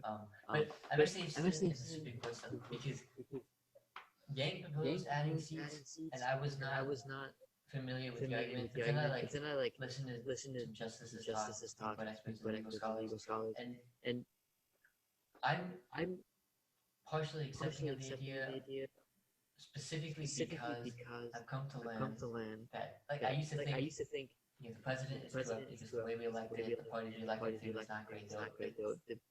They're both selling out the American people for profit, and the legislature is the same situation. It's the same party. And I used to think, but the courts, they're independent. They're gonna follow the law. George Carlin had a joke. He was like, they bought off the politicians. The president's on the payroll. They got the courts in their back pocket. And I was like, I looked into that. I said, let me say something. Like, the Supreme Court is not as I don't want to say independent, but I used to think they were like this bastion, like the last holding thing. Nope. But and there's like this weird thing that happens. Like when the Amy Coney Barrett hearings were coming up, I was looking at her record, and people were freaking out because she was religious and she was a Catholic. Oh, she was a handsmaid something. yeah, like the U.S. is going to become a handsmaid tale. but it was like a term that meant like it was like assistant to labor or something. Anyway, I was not really obsessed with the religious views, and people were attacking her for having black children. And Ibram Kendi, who came up with the term anti-racism, said. She said, "Oh, she's still racist because white people adopt black children to make themselves feel better and to show their power and stuff." But anyway, God, I looked at her record. The last. Isn't that annoying? Isn't that annoying? Like, I don't understand why that's just so like acceptable. Like, that's disgusting. Because they can spin anything to be racist. Like, oh, you have black fans, you just. And it's all for political gain. This is like, I hope you're going into the point that it is clearly political. The Supreme Court is very political. I was gonna go more like. Go ahead. Go where you were going. I interrupted. Apolitical, but also just captured by corporatism. Like her record. The Supreme Court. She has ruled in favor of corporations 70% of the time. And Neil Gorsuch, when he was going through his testimony, the only person who brought this up was Al Franken, but there was like he also had a record of. We'll talk about Al Franken. No, I'm just kidding. But there was this one case where this trucker, his like brake lines were busted because they got frozen, the brake fluid or whatever. And he called the management company and was like, "Oh, can you come pick me up?" And like, "No, either sleep in your truck, we'll get you tomorrow, or drive your broken truck that doesn't have working brakes to the shop." And he ruled in favor of the corporation, and Al Franken was like, "Do you think, like, are you proud of this ruling? Like, you just screwed this guy over, blah, blah, blah." But it seems to be the case that all these, like, corporate issues that are, like, corporations stepping on the rights of workers and people, that never gets brought up. It's always like, how do you feel about abortion? How do you feel about the Second Amendment? How do you feel about this? But it's never... And the one that Amy Coney Barrett was doing had to do with, like, DoorDash drivers not getting paid overtime, and that they were trying to take DoorDash to court, but in the contract, DoorDash said, "Oh, you can't go to court. You have to hire a private arbiter that we get to decide who this private arbiter is to arbitrate between us, you and the company that appointed the person who is mitigating this." And Sure. like, you can make an argument that that's infringing on their right to due process because they can't actually go to court. I mean, yeah, it's in their contract. But Yeah, but every time you sign a document when you get a new job and it's like, you can't sue us. Yeah, you can.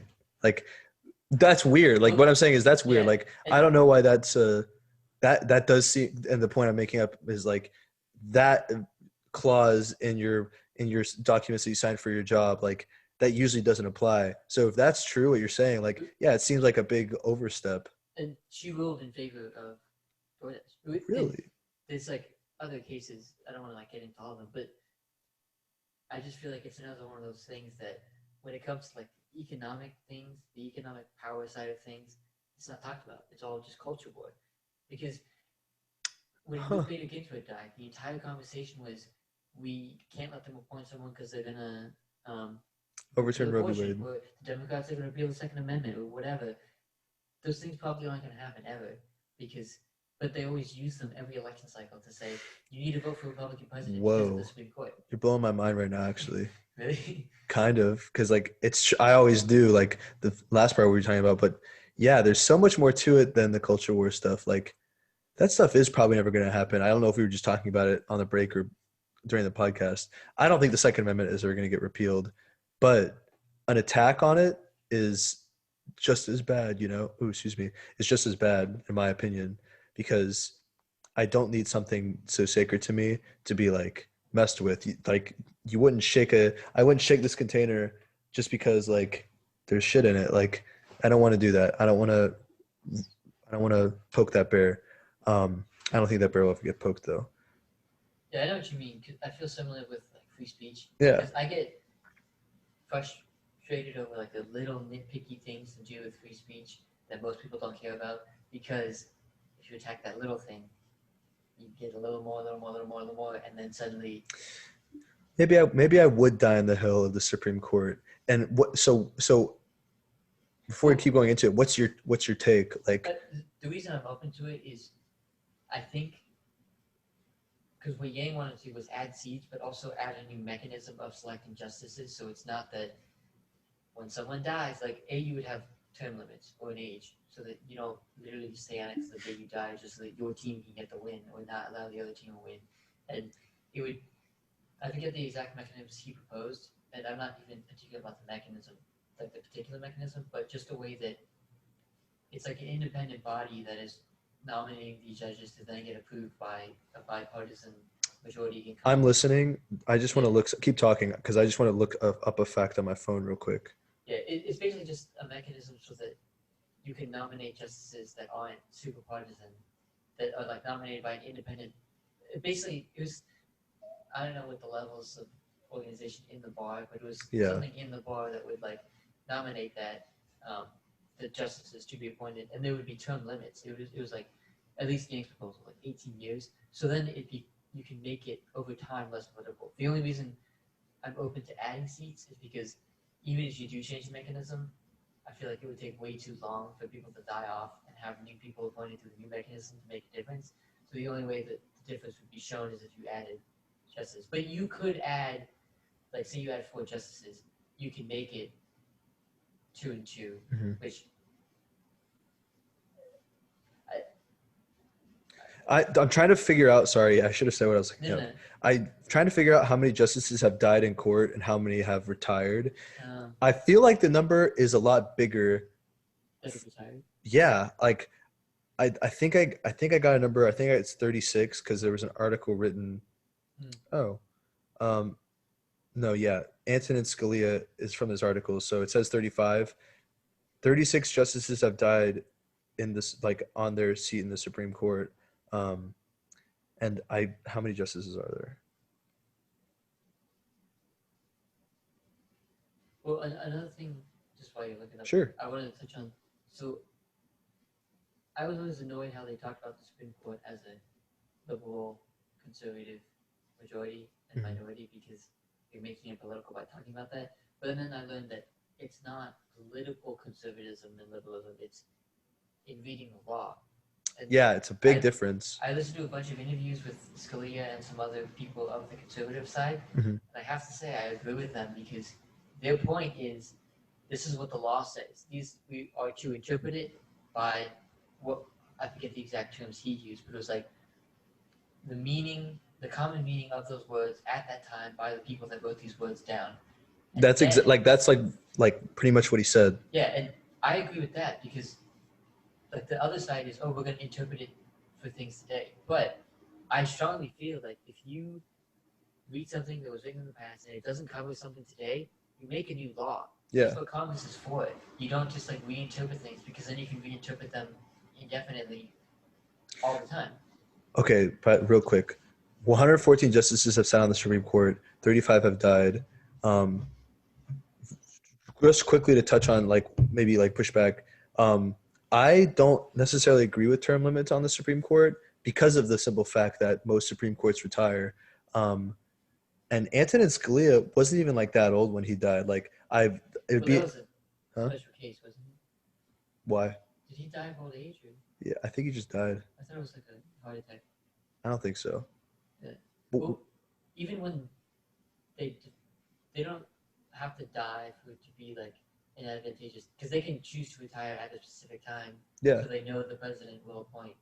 exactly. That is what it's more comes down to. Like justices retire most of the time because like they've served a long time and like they are in a good position to retire with someone who they may see eye to eye on in some things.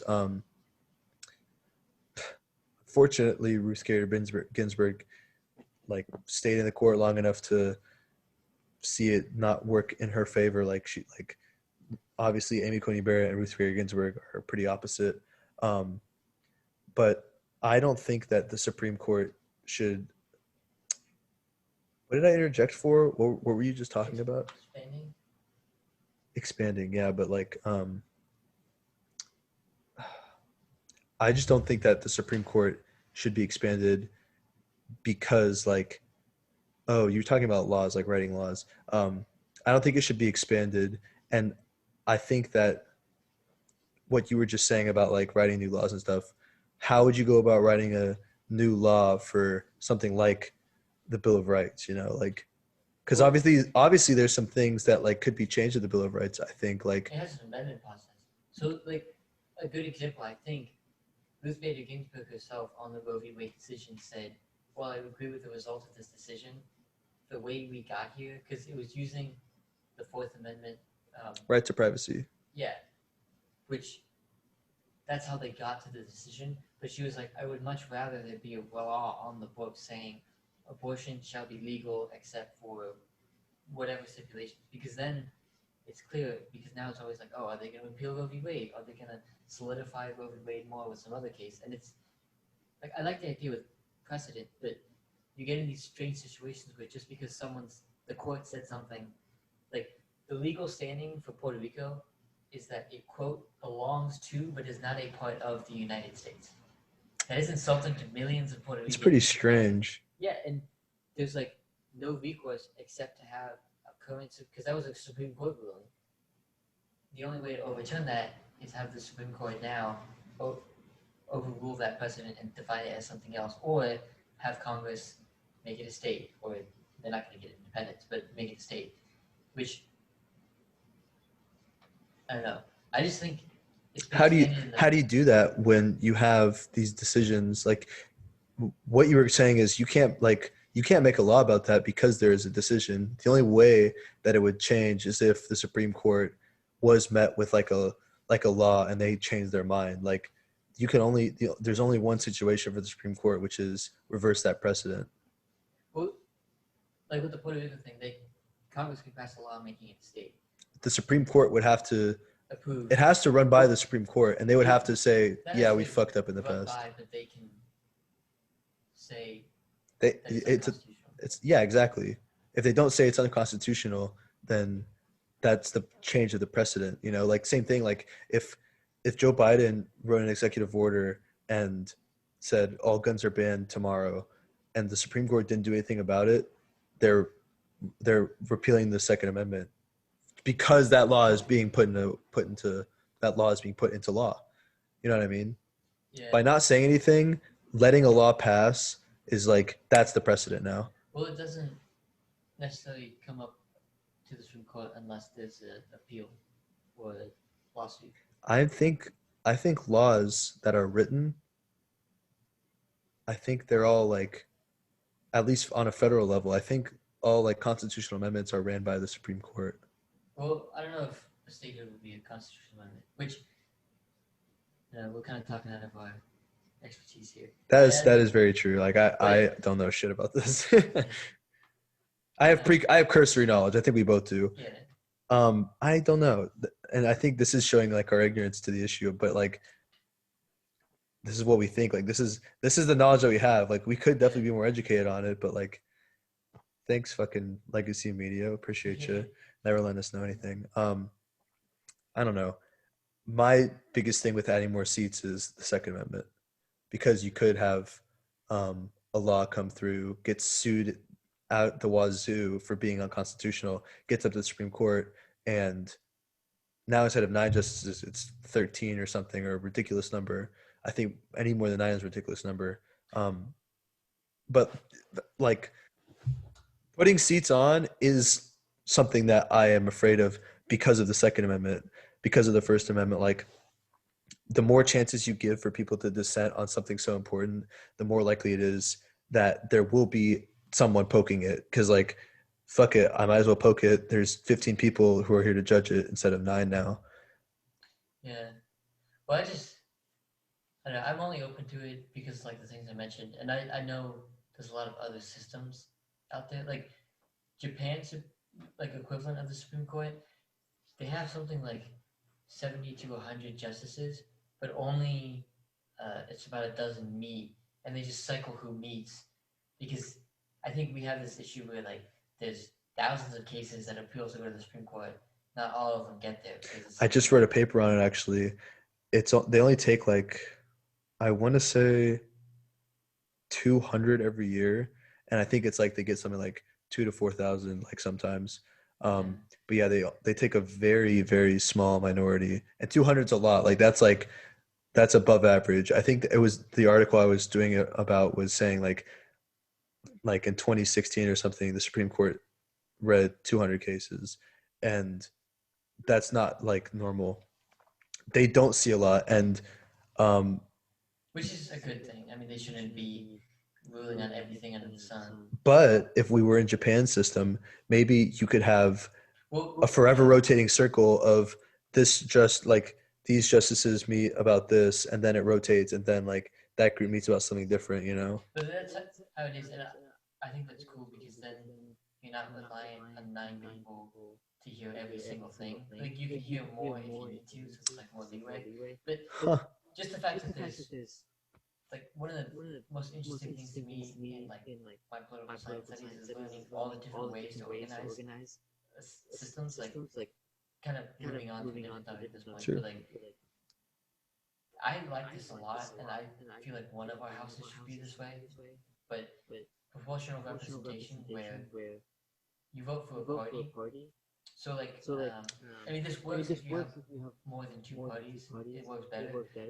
But say in so like Japan, just because I know it because I took class in it, but say you're a member of the liberal Liberal Democratic Party. In one of the houses, you vote for specific candidates. In another house, it's proportional representation. Well, it's not house, but districts in the house.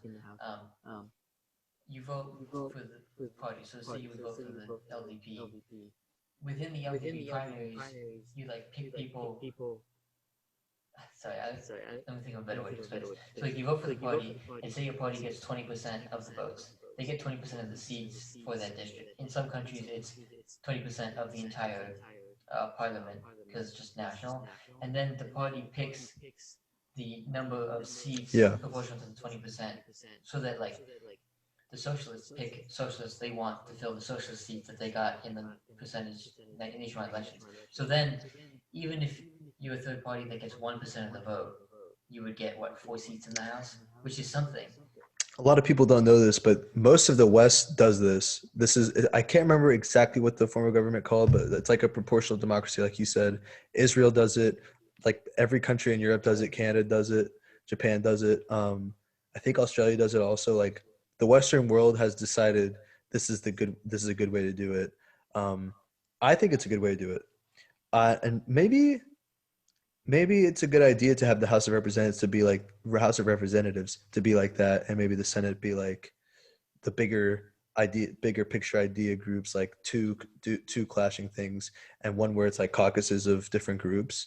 And a good point to bring up is like in all the systems in the West where that is the way that they do democracy, it ends up being like a conservative and liberal, like it ends up being half. You could cut it down the middle and have halves. They do have like I like the idea of having factions being able to work with each other because like right now, I feel like half the Republican Party doesn't get along with the other half, and same thing with Democrats. Maybe not half and half exactly, but I can see certain legislation where the kind of populist forces of Republicans and Democrats would agree and could get together and buck the more wealthy elite sides of the parties, or just because we're talking about like factions within the parties. But if you just have like a bunch of different parties, political parties, you have like the Greens work with the Socialists, work with the Liberals and the Democrats. You could just like in Israel, for example, the reason that like the elections Netanyahu. Yeah. Sorry. He had to like go through 3 election cycles because he couldn't form a coalition, because with all the third parties you need to form 51% of seats before you could like form a government and actually go into governing. Which I don't understand at all. Like I have no idea. I only know that it's a representative democracy in that way. I don't get that part of it, but that's neither here nor there. Basically, like you have the percentages of each of the parties, whatever percentages that they get, you group those parties together to work with you as the prime minister to get 51% of the legislature before you can actually start governing, essentially. And that's like governing. Yeah, that's what I'm saying. I don't get that. I don't get how that works. It's just if you don't by the deadline, you have to have another election. Yeah, and that's I remember that. I get a little weird delay. Yeah, me too. Came out of nowhere. There's a UCF brother, real quick, whose uncle. Neve. Yeah, Neve. Yeah, you know Neve. Yeah. His uncle is Benny Gantz. Benny Gantz, yeah, who ran against Benjamin Netanyahu and actually had a chance to form the coalition. I don't know if you knew that or not. Did you know that? Wait. Benjamin Netanyahu, Bibi, didn't do it 3 times, so they gave Neve's uncle a chance. Oh yeah, I think I did. Yeah. Which is crazy. They look so similar. Yeah. It's kind of weird. Yeah, anyway. What were we saying? We're talking about the different styles. Yeah. Yeah. I mean, there's just so many ways of organizing yourself. It's just amazing to me how we are still using the system we used in the 20th century and even the 19th century to some extent. Because the 2-party system does not work the best, does it? Well, I don't even think it's really a 2-party system. I think it's a duopoly, a 1-party system. Because it's a 2-party system. Well, we don't meet eye to eye on that one. I tend to agree with you on the bigger picture idea, but like, they're definitely 2 parties. They don't have exactly the same interests. They disagree on like the cultural stuff, and I'm not talking about the people in the party, like the voters, but the elected representatives, the Democratic and Republican machines, the RNC, the DNC, they have this like agreement on foreign policy, economic policy. Like, You think? no matter what president we've had in the past few decades, like they've been looting the U.S. Treasury on behalf of corporations and wealthy interests. They've been invading Yes. and bombing Middle Eastern countries and doing all this stuff. I think Trump was different. To an extent, I mean, I think the don't know. looting of the Treasury, he's still allowed tax cuts. Fair enough. And, Fair enough. I mean, I think he didn't get us into any more wars. that is huge. Most peaceful president in the history of the United States. I'm glad for that. Although I do have some people always cite the Middle East peace deals, but it was like the ones towards the end of his presidency. Yeah. Yeah. But 3 weeks after the one with the UAE, we sold like 40 billion. I don't want to say 40. It was at least 20. I can't remember the exact number. It was somewhere in that range. $1 billion worth of military equipment to the UAE to then like kill people with. Like, interesting. This I'll take your word for it. What were you gonna say? Well, this was on Reuters, which I trust. But there's like all this stuff where it's not like this outward like, oh, sign this peace deal and we'll sell you these weapons. But it happens, and you have to ask yourself, are these related? Like, would we have sold them the weapons if they didn't do the peace deal? Would they have signed the peace deal if we didn't sell them the weapons? Like, interesting. I tend to think that Trump, I don't like what he did with our deficit, like the debt deficit. We gained a lot more debt, partially due to COVID, which, I mean, like, that we could have a whole conversation about. We could talk for days about COVID. I think every single person on earth could. But like, aside from everything pertaining to COVID having to do with politics, he rose the deficit by a lot, less than Obama, less than Bush, but still a lot. He was tough on China, like you said earlier, which I think is like completely anti-establishment, like not part of the duopoly. He didn't start any more wars. I think I think the thing you see consistent with the duopoly is globalism. And that's like, I've talked to you about this a lot. I think that's the biggest thing. I guess I've never really expressed this. I think that's the biggest thing that separates the two parties. One is nationalist more, one is globalist. I think you have like a little bit of nationalism on the left, a lot of globalism, and then some really like super globalists, I like to call them, like the people like the Nancy Pelosi's, the Joe Bidens, like who are in there, like George Soros, like those type of people. I think those people are bad. And you have mostly nationalism, a little bit of globalism on like the hypocritical, like the rhinos, like those type of conservatives and like Republicans. But that's definitely for me, like one of Trump's biggest wins was like, he was not a globalist. He didn't give a shit about anyone else, especially like Europe. Like, he didn't give a fuck. That was his MO. Like, you do nothing for us. Why am I going to be your friend? I do. First of all, one of the reasons I think that team up happened between like the leads of the Democrats and the Republicans to get rid of Trump and the media. Did you see the Times article about the secret cabal? Yeah. Yeah. If you haven't read it, it's basically they use the word cabal. They fortified the election. Yeah, in favor of Biden. They use the words like manipulate public opinion. They're so brazen. Choose what They're brazen. Out there. But one of the things I think Trump was good at, and the reason the establishment on both sides hated him, was he was straightforward. Like, he was talking about Syria, about wanting to pull the troops out, and it's like, don't worry, we'll leave them there for the oil. And like, that's what we did. That's what Americans do. And like, I don't agree with that. Trump said that? Yeah. It was in the I never heard that. Oval Office. That's pretty funny. Yeah.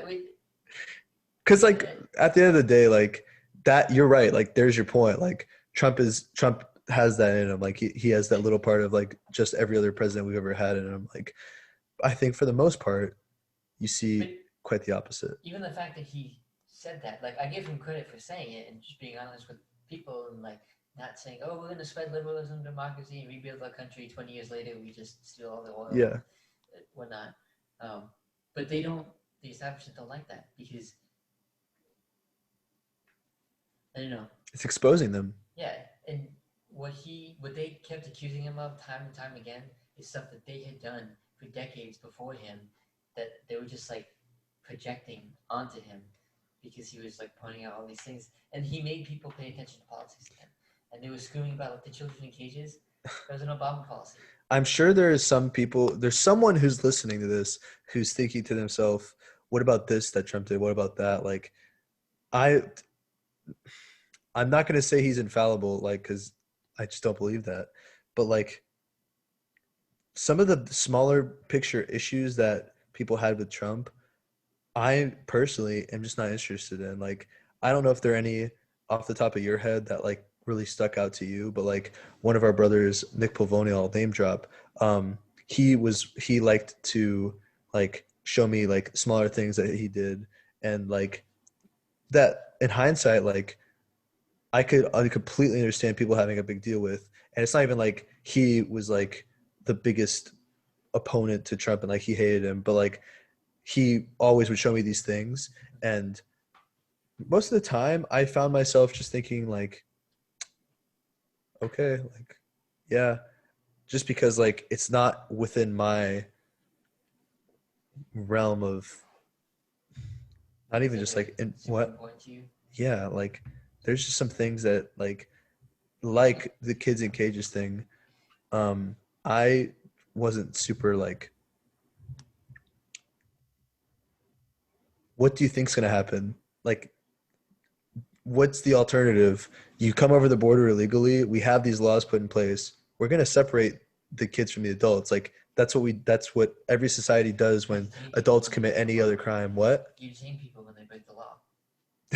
Yeah. So why are we getting upset when these people who like, regardless of what anyone thinks about the law, like you can think the law is unjust and we can have a conversation about that. But like, that is the law.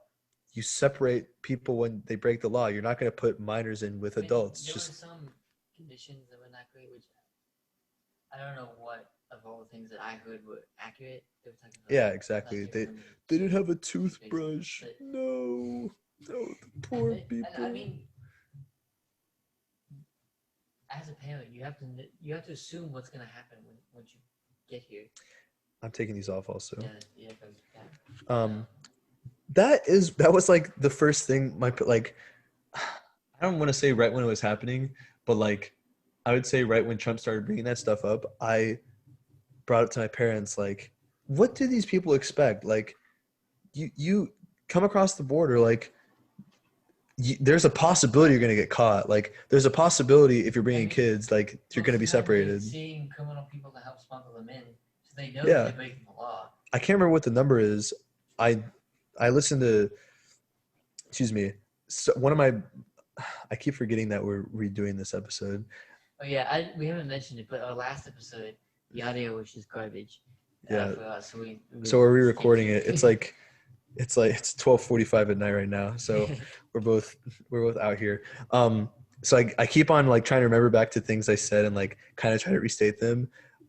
Something that I think people who know me, my conservative friends who know me, I take a lot of my inspiration from Gavin McInnes, and it was a big hot topic within like circles that I'm in, regarding him when things went down, like with what was the Proud Boys, but it was when during the debate Joe Biden and Donald Trump, like Joe Biden name dropped the Proud Boys, and that turned into like them being more well known than they ever had been since they were started, like since the fraternity was created in 2017. They've been around since 2017, and I would say 90% of people who watch media or into social media, they don't know that they've been around that long.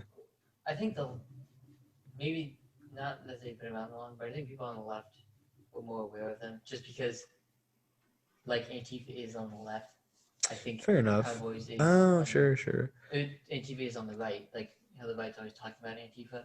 The left is always talking about Proud Boys, and they're always like mischaracterized. The Wikipedia entry, like we all learned not to cite Wikipedia in high school and in college, but people are going to Wikipedia. I'm talking about a specific person in this case, but like it's talking about them being white nationalist groups, and like I don't know. I kind of want to bring up what happened. I don't know. We don't have permission to bring it up, really, but someone we know made a comment, and someone like it was about the Proud Boys, and they said like, listen to actual Proud Boys talk about what they believe in and what. Listen to Gavin McInnes. Listen to what the Proud Boys actually are. Like, do your research. And he was attacked for that on social media, and it became this whole thing. Because everyone knows what the Proud Boys are. Like, I don't have to look it up. And they're racist and they're fascists and they're Nazis. But I, being his friend and understanding where he came from, went and did my research, and I had my mind completely changed. And like, it pisses me off that so many people are they're not willing to like go in and look for themselves and find out things for themselves. The biggest piece of irony from that situation is if those people who were attacking him had literally looked into it, they wouldn't have had anything to attack him about, because it's not a white nationalist organization. There are a lot of people of color in that organization. The leader is currently a person of color, Enrique Tarrio. Interesting character. I would look him up. Same with Gavin McInnes. But like, so this is a quick thing. Did you see there was an article saying that he was an FBI informant? Enrique Tarrio? Yeah. I did see that, and you told me about it. I don't know if that's true. Yeah, this is a while ago, so I don't know all the details, but I was doing research at the time. I couldn't find a clear answer. It was someone, like, a defense lawyer for someone else said that he was... Maybe he snitched before, but I don't think he's a bug. Yeah, I don't think like, actively... Like, he's not a plant. Like, he's definitely not a plant. He's too normal of a guy. I've seen videos of him, like, interacting. He's just a fucking dude. Like, and that's what the Proud Boys are. That's who Gavin McInnes is. He's a comedian at the end of the day. Like, that's his thing. That's what he created the hipster look. Exactly. He started Vice, which is now, like, it was Vice magazine originally. Now it's Vice, like the multinational, media corporation. He founded it. He co-founded it, I should say. But that was all a roundabout way of saying, like, he is a big political influence of mine. I don't agree with everything he says. He's very entertaining, and he has a message, and his message is just like the Proud Boys, their biggest foundation is the West is the best. Like, appreciate your heritage. If you're a Westerner, like, that doesn't mean it doesn't have anything to do with race. It doesn't have anything to do with skin color, anything, ethnicity, nothing. It has to do with your culture. And people born in America, no matter what your skin color is, should appreciate the West, because we would not be where we are today, have all the great progressive advancements in politics, technology that we have, without the people who started our culture. I don't remember where this conversation started. Why did I bring up Gavin McInnes? That's a political influence on you. But why? Oh, man. Can't remember that. Okay, well, I'll just make something up then. I think everyone should have somebody who they kind of look up to politically. And like, for a lot of young kids, like, who really aren't informed, who are conservative, I would say, like, the biggest stereotype is like Ronald Reagan. Like, everyone loves Reagan. Everyone I know from high school who was a Republican loved Reagan. I think that's an important thing for kids, because like, or not kids, young adults, because it kind of helps. And not that Reagan should be the conservative ideologue, like that's who we look up to, but like a Ben Shapiro or a Sam Hyde on the left, or Jordan B. Peterson. Like, I know a lot of people are into Jordan Peterson right now. But just somebody who you can identify with and use as a springboard to like produce more ideas for you to look into, do your research upon. Like, that is something that we're lacking in this day and age, I think.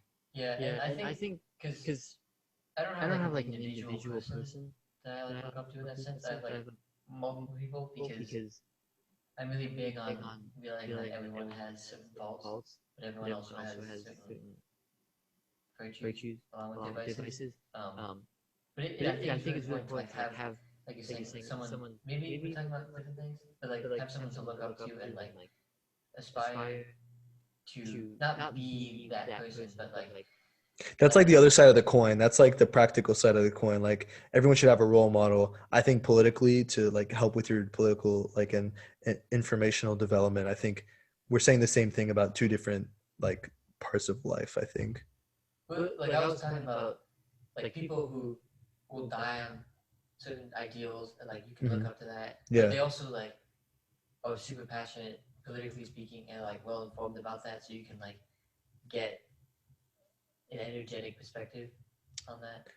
True. Yeah, we had a little glitch. Sorry. We're back. We were talking about cowboys, globalism. Yeah, I asked why I brought up Kevin McInnes, and I just remembered we had to backtrack real quick. The reason I brought Gavin McInnes up, and I had to preface with all the Proud Boy stuff, I think anyone listening who knows anything about that stuff should do more research into it. Like we were mentioning earlier, like find out about it for yourself.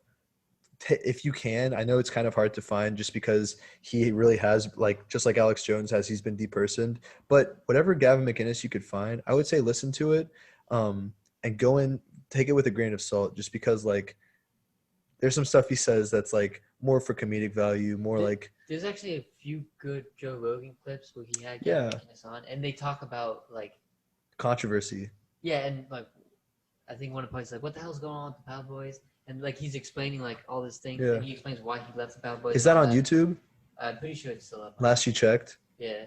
That things like that would be a really good resource. I listen to him more in depth. Like he has his own like network and stuff that he created from scratch, which is really interesting. But he is a huge nationalist. He is very anti-globalist, very pro-West, like I was talking about. He is like I would say, like I was saying, my political inspiration, which I think everyone should have. But in the same breath as I'll tell you, there's some things he says I don't agree with. He's very polarizing. Like that's like his thing. He's like an envelope pusher.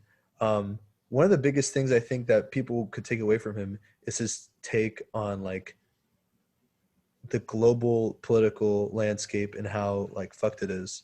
And we're talking about China. That's one of like the biggest arguments that anti-globalists have is like places like China who are growing, and the same thing could be said about Russia in like the 70s and 80s and even before then. But like you have these places that are clear competition. Why are we kowtowing to them? Why are we bending our knee to them? It doesn't make any sense. We have problems here. Like he was huge into America first. Like he loved that. I love that. Like a lot of people on Trump's space like that. And I think that's where my informed opinion about globalism, I think, has come from. Yeah, I think to some people globalism is kind of a buzzword, but like I'm all for being like a world citizen, and obviously I want the best for people in other countries, but if you get a gun to my head and you ask me to like side with the people of China or the American people, I'm going to pick the American people because I'm American. Yeah. And even though it was kind of just like a roll of the dice that I was born here, I'm romantic about these kind of things. And just like, I also think that there should be certain economic or financial benefits given to American citizens and not people that aren't American citizens. Yeah. It's like, I think people think nationalism is just about like kind of being arrogant about it, but it's also like a pride in yourself and like looking out for your fellow countrymen exactly over other people.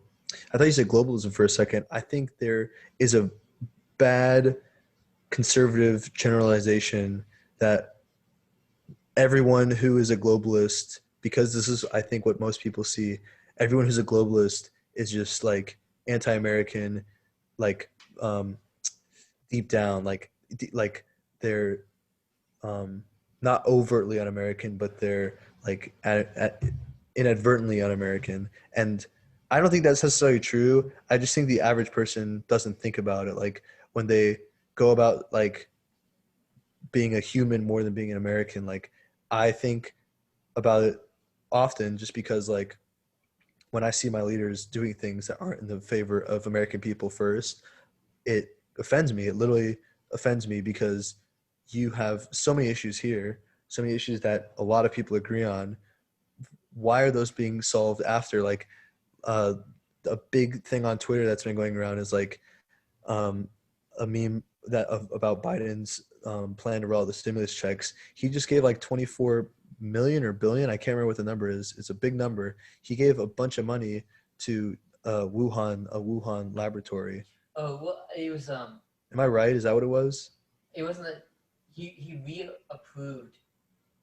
This like goes with the COVID origin story thing because there's a biosecurity level 4 lab in Wuhan, China. One of 3 in the world. One of the other ones is in America. But there's this joint research partnership between the lab here and the lab in Wuhan to do gain of function research on coronaviruses. Which I don't want to get into COVID, not all this episode really. This is a whole episode, but a whole separate episode could be. But it's what it's like, re-upping the funding for this program. But even when Trump called out the stuff that was in the COVID relief bill, the last one, but it was really the COVID relief bill tied to the 12 different spending bills, Yeah. one giant omnibus bill that was over 5,000 pages long, and the representatives got it hours before they were supposed to vote on it. Yeah. Ridiculous. But there was like all this millions, hundreds of millions of dollars going to all these other countries, while like the American people are literally. So there was a Portland restaurant. It was like a week or 2 weeks ago. There was this local news story. Portland restaurant throws away food in a dumpster.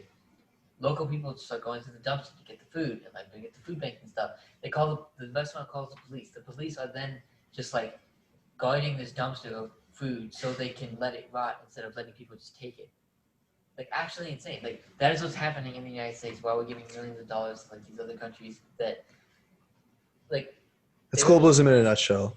Yeah, and like there are needy people everywhere in the world, but there are also needy people here. Yeah. I don't know, but we were talking about like it's not necessarily so that everyone who's a globalist is like anti-American. But Yeah.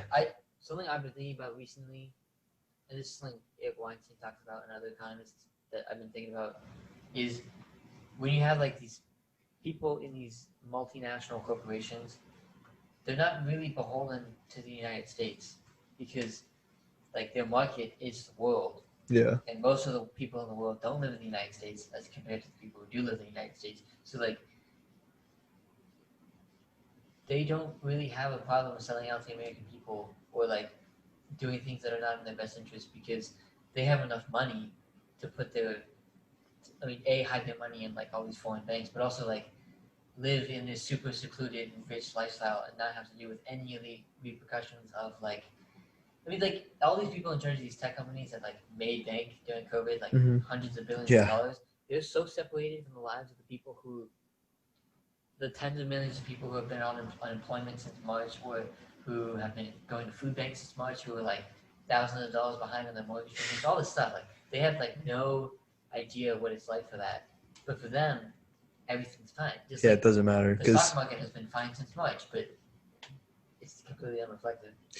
Yeah, I think on that specific issue, if you want to use America to your benefit to become that global multinational global corporation, and you don't want to follow the credo of the nation that, like I just said, allowed you to become that big and powerful and give you all the opportunities, fuck you.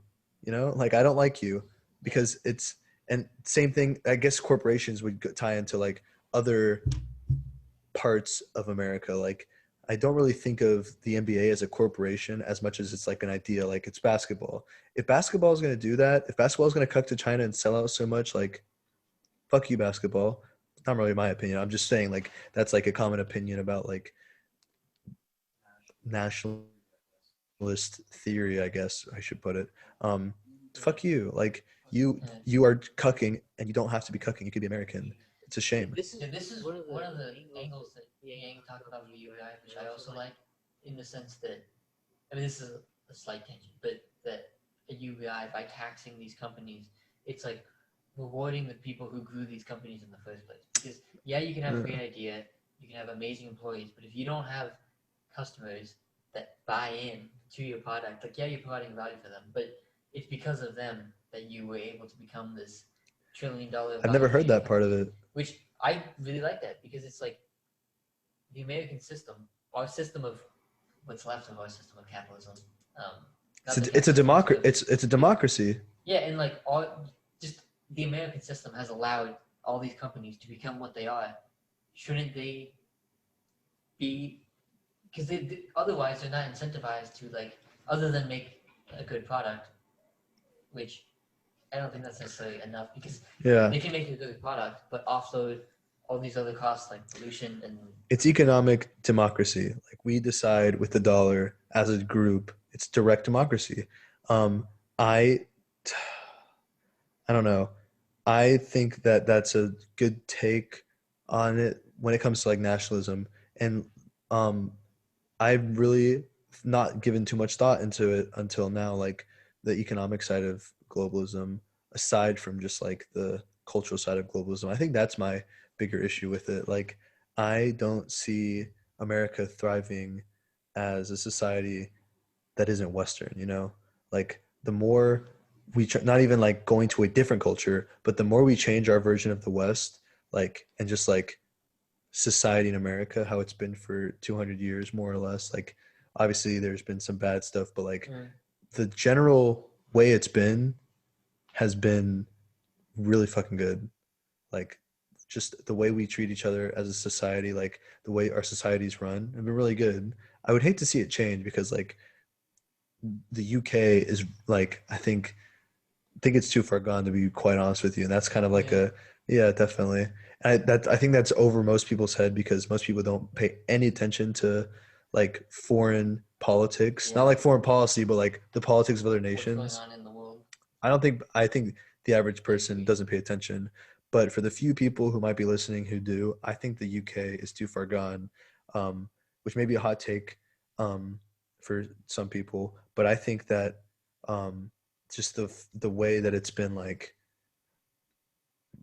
so open to immigration, so open to refugees, and I want to get your take on this. I think it's been like detrimental to the culture of the UK. Like it's been hard for them to sustain a normal way of life with these populated areas becoming like just different cultures.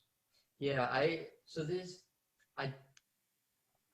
think I agree with you because the way I think about your nation, it's like an extension of your family. But like Mhm. when your blood family, you share genes, you share DNA, not DNA, but you share genetic materials. So like you're bonded that way through nature.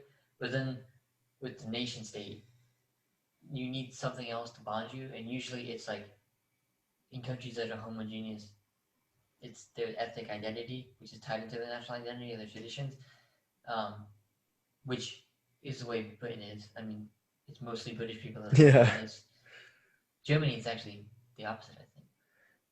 You think more non-Germans live in Germany right now? I think it's the workers because they have a shortage of people. It was something like that, but Huh. they're like it's a kid. But back to my point, and when you lose that identity of Britishness, British culture, it's harder to keep things together. In America, it's always been hard because we aren't a mono-ethnic culture, but instead of being tied through our ethnicity, we're tied through the founding ideals in the Constitution and the Bill of Rights and of the founding fathers. Um, I think that cultural clash is like at the end of the day my reason for being more nationalist is like I don't like the cult. Like I think there is a culture war going on. I don't like it, but like the side that opposes me, I see them being way more un-American than me, way more, way less likely to like defend America, like just like the honor of our nation. And the evidence that I hear most is like examples like about racism and stuff, like we talked about earlier. Like there's a lot of BS when it comes to it, in our opinions. Like there are a lot of people that I feel like both of us know who like are deeply embroiled in that world ever since the summer at least, who are like not open-minded at all about the issues. Like they just are fed the answers and that's what they eat for breakfast, which is so not the way it should be done. Like, but where I was going with this is like, I think it's a cultural collapse to call the people who started this nation all one thing. Like calling white people racist because they're white doesn't make any sense to me, because it's just, that's a infight within society that we don't need. And if we didn't have um, such competing ideas with other nations, such competing ideas within each other about like how the world should work with globalism and nationalism, like mainly globalism, I think you wouldn't have those issues. Like it's not racist. Like if I went over to Japan and was complaining that there's too many Japanese people in whatever, like that's because it's fucking Japan. Like it's 99% Japanese. Like I can't do that. But we see these people being arguments over that same type of thing. Like immigrants come over and they're like, there's too many white people in this, or there's not enough representation in this. Yeah, you're in America. Like It's the still same. like 70%, right? Caucasian. It's like yeah. It's like we're 63%. 63% of the country's white. Um, and the argument I'm trying to make isn't about like race. I don't think that there shouldn't be diversity. I don't think there shouldn't be inclusion. But like mainly it's with like foreign people. I think that's a huge problem happening all over the world with like people like, especially in Europe. That's like the biggest thing. I just don't want that to come to America. I think that would be very detrimental because we see it in Europe. Like it's not working. It doesn't work Yeah, out. I think Europe was, with the European Union, it was a special case because if you could get a passport in one of the countries, you could freely travel to any of the other Yeah. ones, which is one of the problems Britain had, which is why one of the reasons Brexit happened. Yeah. But there's also this. I've been talking, like, while I'm learning Japanese, I've been like talking to Japanese people through that app I was showing you. Mhm. And there was this one guy I've been talking to who's like really interested in politics, philosophy, history, and all that. And he like has a similar sentiment about like Japan has kind of become westernized, Definitely. especially since the end of World War II, but especially more recently. And he's like, I don't have a problem with foreigners or foreign cultures. Like I love it. I'm all for culture, but I don't want Japan to lose its Japan identity, Japanese-ness. which is a thing that I think most people, especially in the mono-ethnic countries, like if France was no longer French, it wouldn't be France. And like there is something to be said about multiculturalism, but I think historically America has been good at immigrants come, their culture gets incorporated into the American identity without being erased, and they also assimilate on their part to American They integrate. culture, which I think we see less of these days yeah, all around the world. I guess if I had one thing I wanted to redo, it would be like the police thing, because like I mentioned earlier, I want to be a cop someday. I'm going to school for criminology, so it's kind of like something I'm relatively well versed in, and I don't think we did it right the first time. Like I don't know why, but I think I kind of like explained some things incorrectly. We were talking privately about like trigger warning. We're going to be talking about death. I think that a phenomenon that's happening now and it's been going on since the summer has been like disdain towards the police, which is very unresearched and it to me very underwhelming. Just because like the people who make these arguments against the criminal justice system and policing 90% of the time have no idea what they're talking about. yeah. As somebody who does know what they're talking about, as someone who Eric mentioned earlier, private prisons, and you guys brought up the criminal justice system like for a second, there are problems with the criminal justice system. People are pointing out the wrong ones. Like there's some things that go on behind the scenes within like law and like the way that trials are run that people have no idea about. And the reason why people have no idea about it is because it's fucking boring and no one wants to learn about it, because honestly, like it really is kind of hard to wrap your head around. But I don't understand why so many people want to seem like they know anything about this topic. Why has it become a fad to hate cops and call out this hypocrisy that you don't even know what you're calling out? It's kind of, especially with our generation, like young people, it's crazy to me how like the summer happened and on dating apps, I'd say like 30 to 40, maybe even 50% of the profiles have ACAB in it, which stands for all cops are bastards. And dating profiles? Yeah, maybe it's more like 30, 40%, not 50.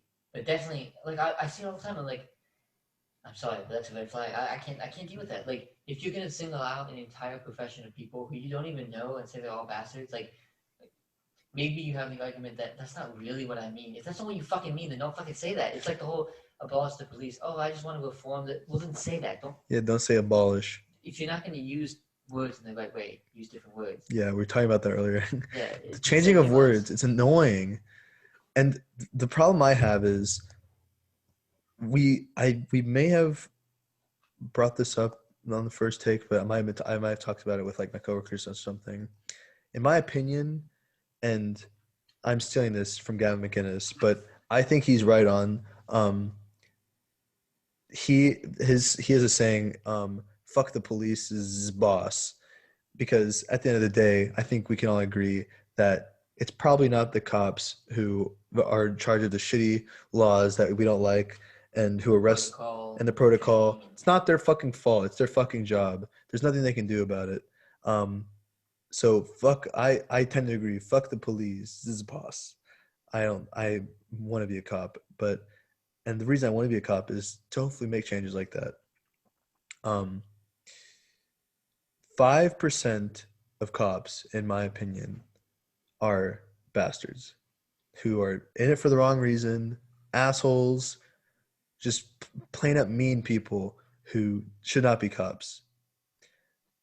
I'd say 30% of police officers, maybe I'll give like 25 to 30. 25 to 30% of police officers are not very good at their job. They mean well, they're there for the right reasons, but they are just not very good. They make mistakes or they fuck up and make a mistake. Like we see sometimes, like cops, sometimes the bad things that you see in the media of police officers doing is just a mistake. Like they didn't mean to do it like that. And then the remaining 70 to 65 to 70% of cops are good people. Great people. They're there for the right reason. They're doing a great job or the best job they can. And they love what they do. And that goes for the last 25 to 30%. They love what they do. They're trying to do well. So you have 95% of a profession who's trying to do right by their community, trying to do right by the Constitution, by their neighbors, by their family, by everything they care about. And then you have 5% of cops who are bastards. I don't see where the conflation is between this small group of people. Just like in every other group, there's a small group that could taint it like for everything you have that. I don't understand why it's being conflated in such an enormous way, in my opinion, because I believe I was talking to my coworkers about this. I said that to them, like that opinion, and they were like, nah, it's like 60%. 60% of cops are like bad cops. And I was like, does that make any sense? Does that like even make sense to you? 60% of people in this line of work are just like dirty? Like they're bad people? Really?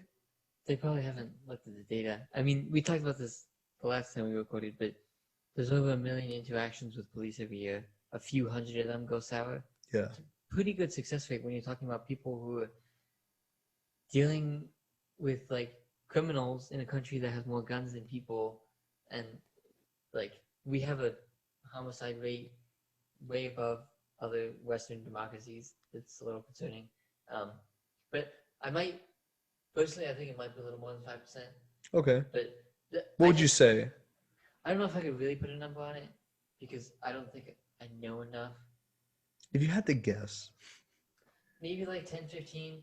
I know, because back when the summer was going on, I was seeing a lot of footage and reading a lot about like the like, Antifa, anarchist, agitator type people. But there was also a lot of situations where I thought police were being way too aggressive, Mm-hmm. and like to people like there was I don't know if you saw the video with that elderly gentleman was walking to Yeah. push him when he fell and they left him there. Yeah. To me, I'm like there were like 30, 40 cops around there, like in full gear. You couldn't have one or two of them stop and help this guy get up and get out of the way. Like not saying they're all bad, like they're following orders to an extent. But then there was like other situations where like But like that's fucked. I know yeah, what you mean. and like where I know just like beating people. Like I think if it's an unarmed person and it's a riot, like do you really need to have like four guys in full riot gear with batons swinging at them for like 30 seconds before you cool it? Like I feel like there's some percentage of cops who get into the business because they just like to be rough with people and it gives them an excuse to do that. Maybe it's like similar with people in the military, which I don't know how you can weed those people out or find them or if there's even as much as I feel like there is, but I don't know. I think we can agree though on whatever the percent is, whatever the number is. It's not a majority. Yeah, definitely not. And that's something you should have conversations about, like what percent of the police are good or bad, and that number is to be argued. But like, I think everyone, including whatever percent is of the police are good, want those people gone. You know, like the truly bad people, the people who have malintent, or the people who are racist, because apparently every cop is, if you're a cop you're racist, but the people who are truly racist in the profession of policing, no one wants them there. Civilians don't want them there, and good cops don't want them there. You're on the side, like everyone should be on the side of the people who don't want them there, which happens to be the vast majority of police officers, you know? Yeah, and like you're saying with the people don't know the facts of policing and like what goes on. Like one of the biggest cases was the Jacob Blake shooting in Kenosha. Kenosha. Yeah. I actually like when it first came out, the narrative was like unarmed black man shot by police, paralyzed from the waist down, his life is ruined. Let's give money to his family. And like a little after that, I started looking into it and come to find out all this stuff. But then I've watched the prosecutor's hearing when they, I don't think exonerated is the right word, but they weren't pressing charges against any of the officers. And the guy was like going through how he had a felony warrant out for his arrest already for sexually assaulting the woman who called the police that day. He stole her keys to her car, had her children in the car. This was like a 45-minute engagement. They tased him 4 times before they pulled out their guns. He had a knife, admitted to having a knife. He like demonstrated where he was getting into the car and there were 2 police officers by him, and that's when he allegedly started swinging the knife. You can't see it because it's behind the door in the video, but he like demonstrates the way he was like the cops said he was swinging, and then like explaining why they weren't charging them because it was policy to pursue everything that they did. They showed severe. I think if like you tase a guy 4 times and you still haven't put your gun on him, I think that's pretty severe restraint when you're in that situation, and you see he has a knife. But people weren't aware of that, and because the narrative that got out immediately was unarmed black man, etc., you had these riots, you had this destruction of property, then you had the militia come in with Kyle Rittenhouse and people died that didn't really need to die. And You had Jacob Blake interviewed on national television about it. Yeah, and like I hate to say it, but people fundraised money for his family, and like it sucks that they lost their money. I mean, not lost their money, but they weren't given the full story. And I think some people, you're saying the people who donated, it sucks they lost their money? Yeah, I mean. Yeah, no, it sucks they lost their money. If he was white, they wouldn't have heard about it. Or if they had known all the facts in the first place, they might not have. I mean, no one would have. I don't think that could have gone any other way. Like that happened in the way that it was supposed to be handled, you know? And I don't think you could say race was a motivating factor. Absolutely not. Even with I don't know if I want to go here, but even with the George Floyd thing, I don't think you can convince me without a doubt that that was motivated by race. I think it was horrible. It shouldn't have happened. Obviously, it was disgusting. But again, there's a story behind it where I think it was a felon. He held a pregnant woman at gunpoint. Had a that's what he was in jail for. He had previous engagements with the Chauvin, Derek Chauvin, the officer who ended up killing him had already known him. He knew who he was. I think they may or may not have worked long ago as bouncers at a similar club. I think that was the story. That was, yeah. Well, he had also, so I think that part's true, but Derek Chauvin had also interacted as a cop to him as like a suspect or whatever you want to say, like as a civilian. So they've known each other. Like, it's not like it wasn't their first meeting. And, you know, all I'll say is I tend to agree. Like, could that be what happened? Like, could that be why there was a lack of care by the officers who were there? And obviously Derek Chauvin, like, sure, that could have been why. But yeah, I can't say there isn't a doubt in my mind that might not have been like why that happened. I don't understand. I guess the thing I can say is I don't understand why George Floyd was chosen as the martyr, you know, like, because it was like a month or two before that you had Tony Tempa, who was a white guy who died in pretty much the exact same circumstances. The knee chokehold, is that what it's called? I don't know. Like the knee to the back thing to like detain him. Mm-hmm. Died in like the exact same situation, and you didn't hear about it because he was white.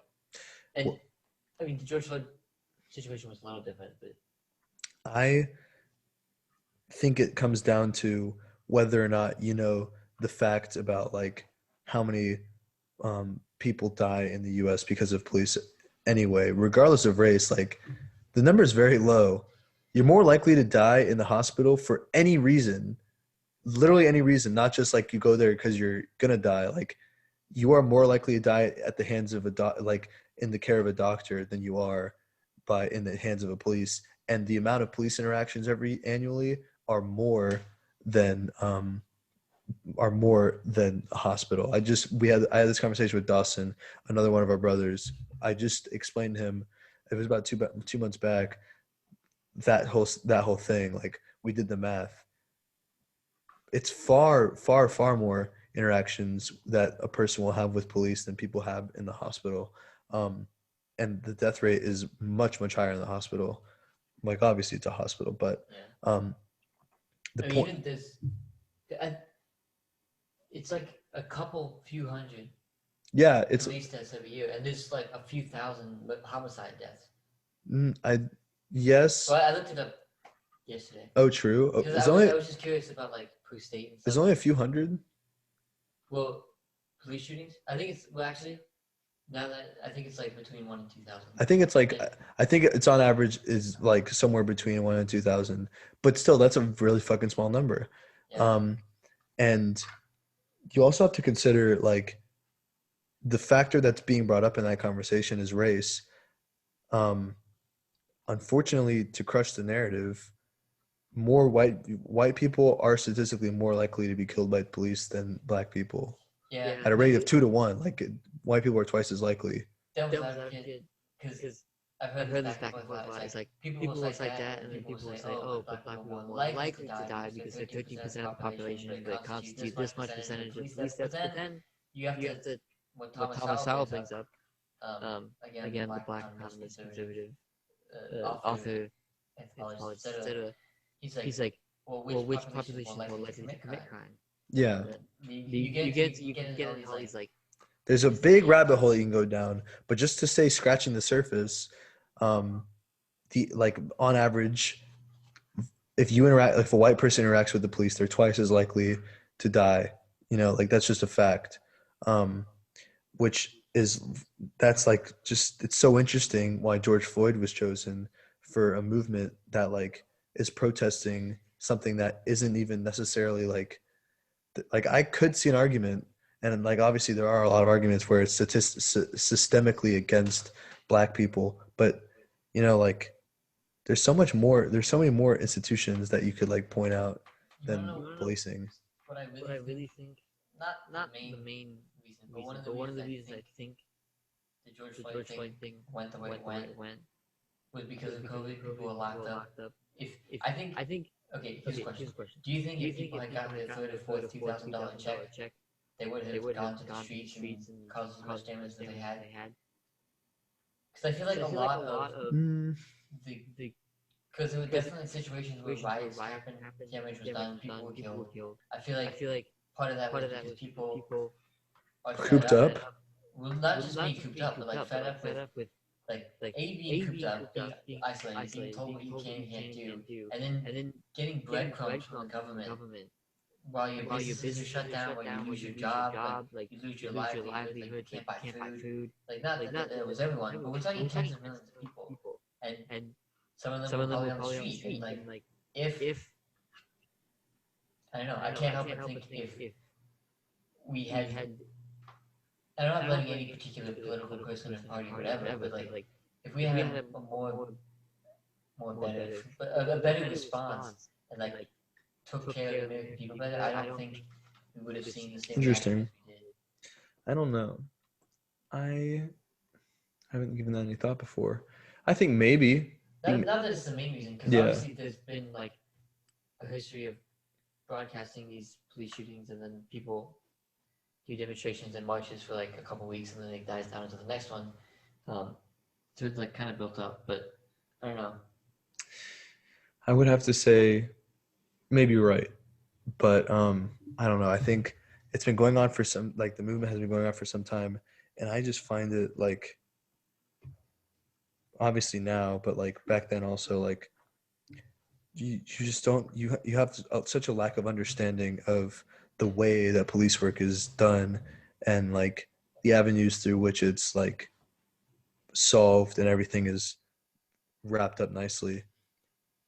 You shouldn't have a problem with cops if you are upset about George Floyd.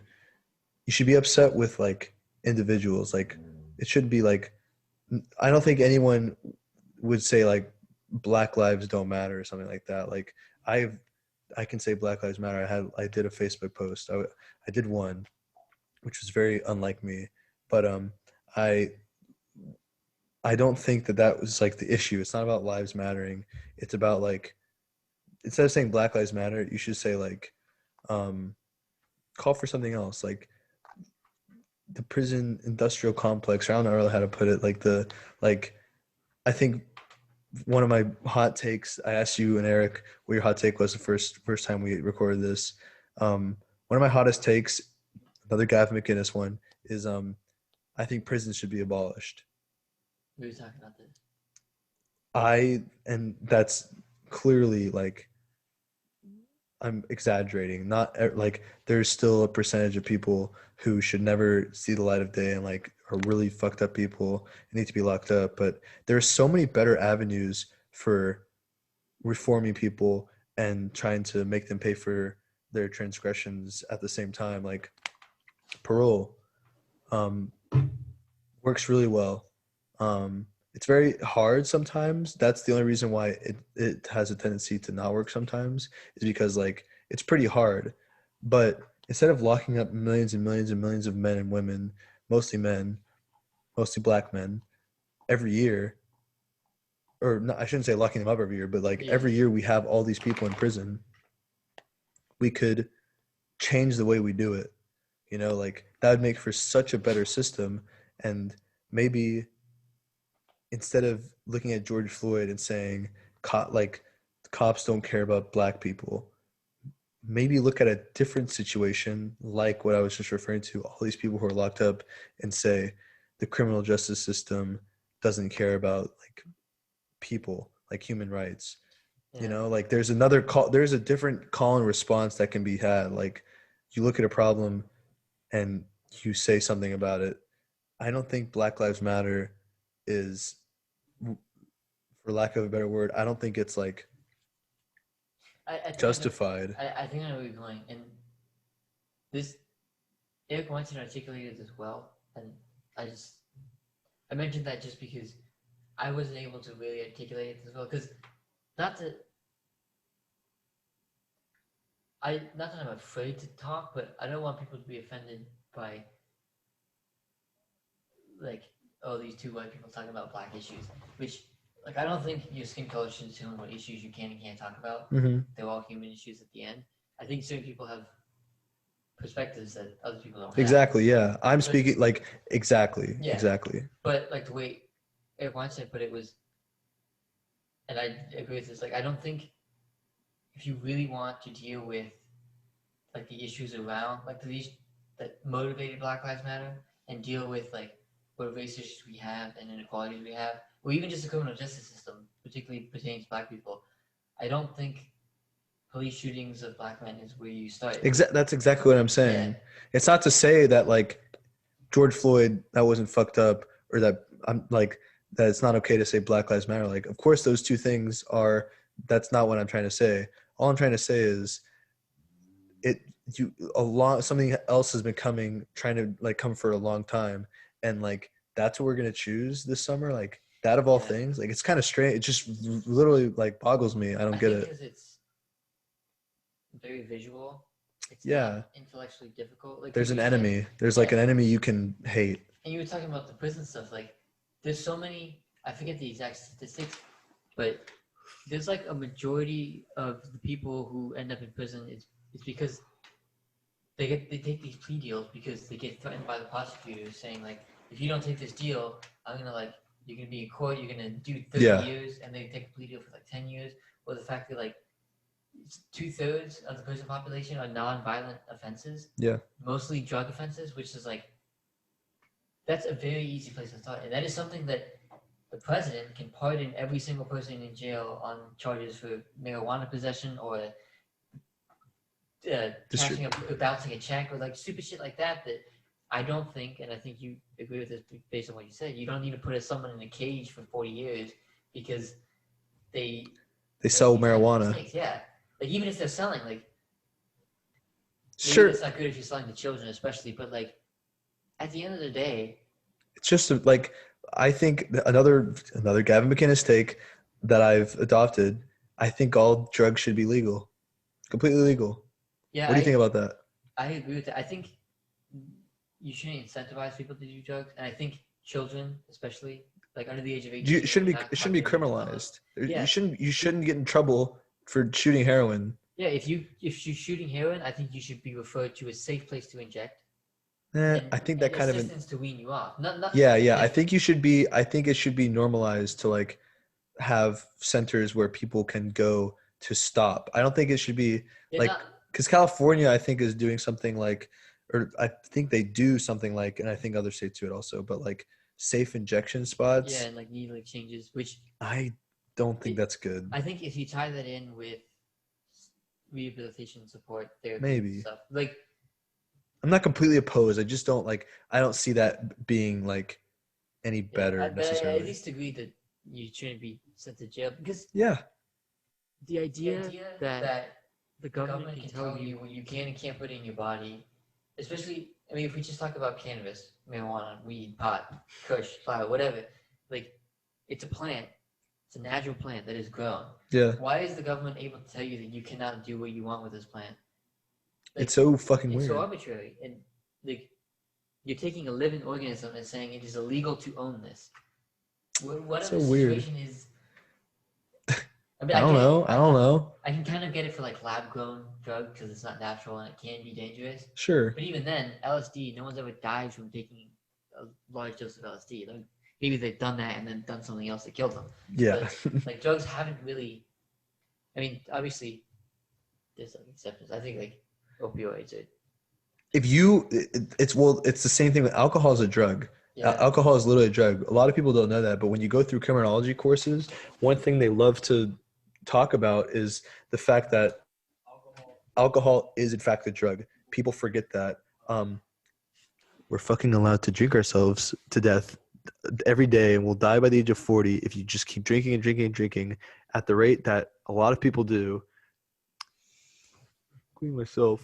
But that's like half a joke, but like we consume all this alcohol like in America and all across the world, honestly. But in America, it's celebrated. Exactly. it's glorified almost. Which, I mean, it's fine in moderation, but But more people die in drunk driving accidents than I would guess any other drug related car accidents combined. Like, you never hear about people, excuse me, dying in a fucking marijuana related car accident, like a DWI with like marijuana.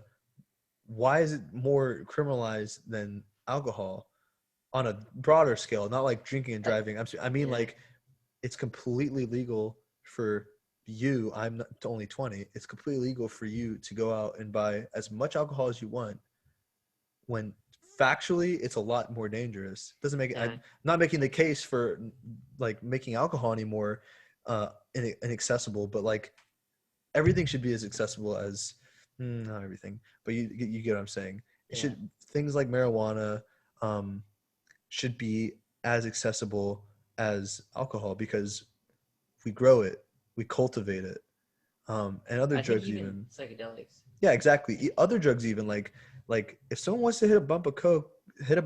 Like, I don't really care, as long as you don't like pick up a knife and try to kill somebody. But the same can be said for any other substance. When you make it legal, you're not relying on these illicit drug trades Mm-hmm. and the mafia and the drug cartels to like supply these things. And because how many people die from getting sold fake drugs that they think are real drugs and then overdosing because it's laced with fentanyl? Like, that was the thing for a while, because it's like, do you remember the classic Bernie line? Remove the federal prohibition on marijuana. Dude, that's like, someday that prohibition is going to be over and it's going to be amazing. Not just because we'll have weed, but like it'll be a huge stepping stone, just like alcohol was. It was banned for like 20 years, and it stopped being banned. It's going to be a huge leap forward, because it's adding rights. We're not taking away rights. Yeah. And even just pardoning all those people, like just marijuana offenses. That's like thousands, tens of thousands of people, and it's nice to see that that's becoming a popular stance among both sides of the aisle. Yeah. That has to do with the youth. Yeah. It's the younger conservatives who are really like, I don't give a fuck. Yeah. We've talked about the last recording too, like, there's like young people, whether you're conservative, progressive, liberal, moderate, whatever, there's a level of progressivism in the sense of like progress. Yeah. Because the world has changed even the past 10, 20 years, let alone the past 1,500 years, that like there are certain things that it's just like when you're talking about like the prim and proper type of president kind of going away. Like, I also think that's good. I don't like Trump's version of it, because personally, fair enough, I don't like the abrasiveness and the hostility. I've always said to people, if that's your call with him, I get it. Okay, good qualm, like, understandable. Yeah, it's not for everyone. Yeah, but I am personally tired of the politicians that they all sound the same. They're all actors. Giving this grand speech. The American people. Yeah. And then they fucking sell you out to every which who that they can. But that's why, like, I think Andrew Yang's candidacy in part was possible because Trump became president. Yeah, 100%. And I mentioned this before. Like, he is, unless my facts are wrong, fact check me, but don't cancel me. Trump is the first president who was not a government or military employee. I feel like that's true. But worker. He wasn't in government before he became president, which military includes. The government includes military. Yeah, I think that's a good thing for the future.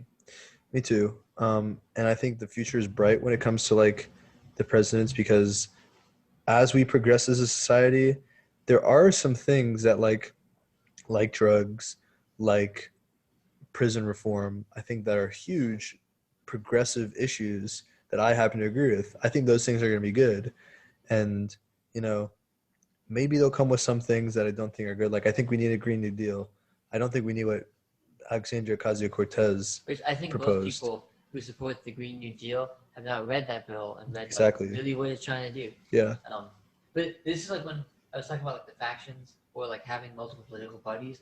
This is why I think it's good, because I think there are a lot of factions within both parties who agree on like the drug stuff that are at odds with the rest of their parties, so it doesn't happen. Because Mhm. if you want it to happen, you either need the Democrats to push for it and some Republicans to go along, or vice versa. Which I feel like the reason we haven't had so many changes we needed is because you need the entire party and then a couple other people from the other party, unless you have a massive majority, because you would need like 60 in the Senate and I don't know how many in the House. I can't do the math, but like it's just not really possible. But if you can like work in factions, you can agree on these things that you agree on. You can like actually pass these reforms and stuff. Yeah, But I think we can call it here. true. It's Yeah, getting kind of.